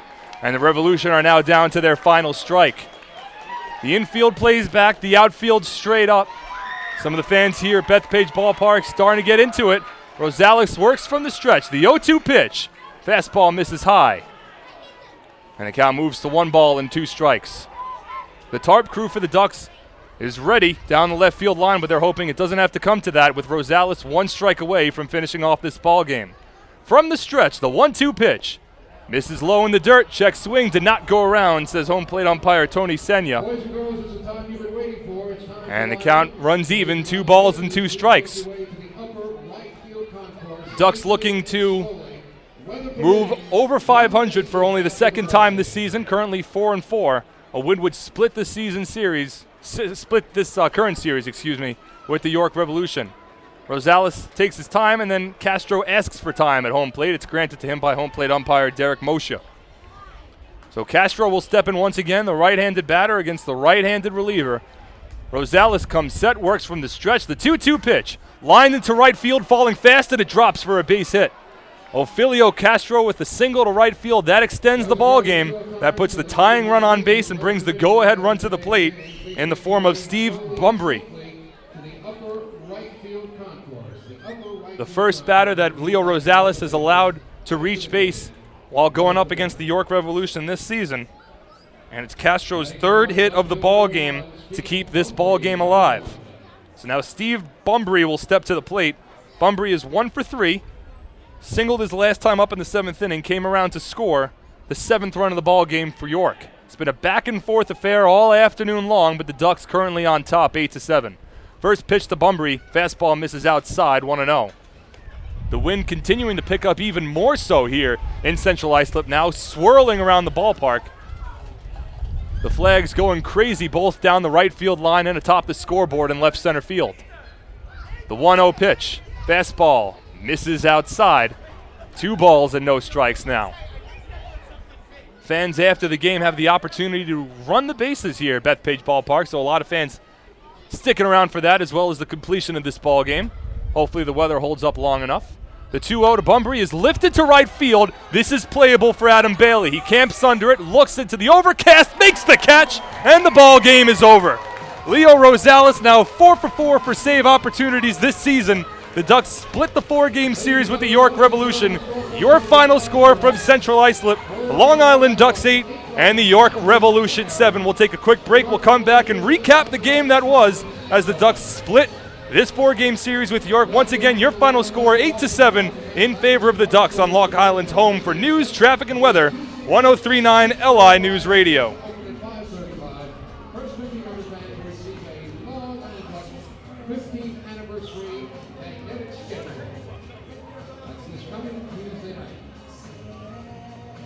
Boys and girls, if you would like to run the bases here at the ballpark, please make your way to the upper right field concourse. Take your time, slowly and safely, make your way to the upper right field concourse. Right now it's time to join Long Island Ducks on field house. Fast Freddy Porgio for tonight's happy recap. Thank you, Bulldog Ducks fans. One more time, let's hear it for your Long Island Ducks. Long Island Ducks would like to once again thank Newsday for giving the first 1,500 fans in today those championship autographed books. Right now, in just a few moments, Kids Run the Bases, brought to you by Bethpage Federal Credit Union, will be getting underway. Bring those kids right down to the first base side line. All the way around these bases, end up at home and meet you on the third base side. Right now, fans here at the ballpark, 64 degrees. A little bit of rain coming down, but that's not going to stop us from running the bases here. And welcome back once again here to Bethpage Ballpark, where tonight the Long Island Ducks have defeated the York Revolution by a final score of 8-7. It was a back-and-forth affair, just as we've had the last couple of games between these two teams. But at the end, it was the Ducks that were able to waddle off with the win. Their final score, Ducks 8, York 7. 8 runs on 9 hits and 1 error for Long Island. 7 runs on 12 hits and no errors for the York Revolution. It's time for your game summary for today's ball game. Well, York got off to the early 2-0 lead, just as they had for every other game in this series. The Revolution put up 2 runs in the top of the first inning. Wilson Valdez with 1 out singled up the middle. Eric Patterson singled to right field. And Chad Tracy brought home a run with an RBI base hit. A couple of batters later, Ophelio Castro with an RBI hit also to make it 2-0. But Casey Barnes, the starter for the Ducks, was able to weather the storm as he struck out the next 2 batters to strand the bases loaded and keep the game at a 2-0 score. Long Island responded the very next half inning when Phelan Lentini led off the inning with a base hit. John Myers followed up with a double, and Lou Ford brought home Lentini with an RBI infield single towards the second baseman. That made the score 2-1, cut the deficit in half, but York added 2 more runs in the top of the third inning off of Ducks starter Casey Barnes. After Eric Patterson led off with a walk, Chad Tracy tripled into left center field. That was his second RBI of the ball game, made it 3-1 at the time, and they added another run a little later on a Johan Lamonta RBI ground out. That made it 4-1, but in the bottom of the third inning, once again, Long Island responded with this time 4 runs to not only tie up the ball game, but take the lead. Phelan Lentini led off the inning with the double. He came around to score on a pass ball, and later in the inning, it was Adam Bailey with a 3-run home run to deep right center field over both levels of advertising here at Bethpage Ballpark, and that put the Ducks on top 5-4. But York wasn't done just yet. York tied up the game in the top of the 5th inning off of reliever Fernando Hernandez. After Casey Barnes, the starter for the Ducks, worked 3 innings, allowing 4 runs all earned on 7 hits with 3 walks and 5 strikeouts. Fernando Hernandez came in, and Hernandez worked 2 innings, allowing 1 run unearned, 1 hit, 1 walk, and 3 strikeouts. That 1 run came in the top half of the 5th inning after Johan Lamonta walked. Eventually came around to score on a throwing error by third baseman John Myers. That tied up the ball game at 5, but then in the bottom half of the 5th inning, the Ducks regained the lead. Lou Ford with an RBI double, and then Ryan Strebe with a 2-run home run. That put the Ducks out on top 8-5. York added 2 more runs in the 7th inning, but it was not enough as Leo Rosales closed out the game in the top of the 9th for his 4th save of the season, and the Ducks wound up winning this ball game by a final score of 8-7. The winning pitcher tonight for the Ducks is Josh Lansford after he went 1 inning without allowing a base runner. The losing pitcher is Chris Cody, as Cody allowed 7 runs over 4 1/3 innings, all earned, 7 hits, 6 strikeouts, and 2 walks. And fans, the Nicolak player of the game today goes to Lou Ford, who helped with the win for the Ducks. Lou Ford went 3 for 4 with 2 RBI and 1 run scored. And Lou Ford gets the Nicolak player of the game honors. Nicolak Retaining Walls and Paving Stones, a company synonymous with quality and service in the manufactured concrete industry for almost 50 years. So we'll take one quick break. When we come back, we'll wrap it up, go out through the out-of-town scores for one last time, and wrap things up from Bethpage Ballpark on Long Island's home for news, traffic, and weather, 103.9 LI News Radio.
And welcome back to Bethpage Ballpark for one last time today as the Ducks win tonight's ball game over the York Revolution by a final score of 8-7.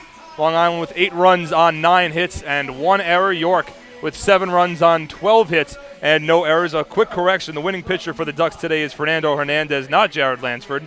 Fernando Hernandez went 2 innings, allowing 1 run unearned on 1 hit, 1 walk, and 3 strikeouts. So Hernandez improves to 1-0 on the season. Chris Cody earns the loss. He drops to 0-1. And Leo Rosales earns the save for the Ducks, his 4th of the season. So that'll wrap things up for us here from Bethpage Ballpark. Make sure you tune into the next Ducks broadcast. It will be coming your way Tuesday when the Ducks welcome in Lancaster Barnstormers for a 3-game set in Central Islip. The pregame show on youtube.com/DucksBaseball will begin at 6:20. And first pitch at 6:35. Our next LI News Radio broadcast will come Friday when we go down to Lancaster for a 3-game set between the Ducks and the Barnstormers. So that's all that we have here for Ducks Baseball from Central Islip. I'd like to thank you so much for joining us for this Sunday afternoon. Once again, I'm Mark Schwartz signing off from Central Islip. Have a pleasant rest of your evening, everybody. Good night.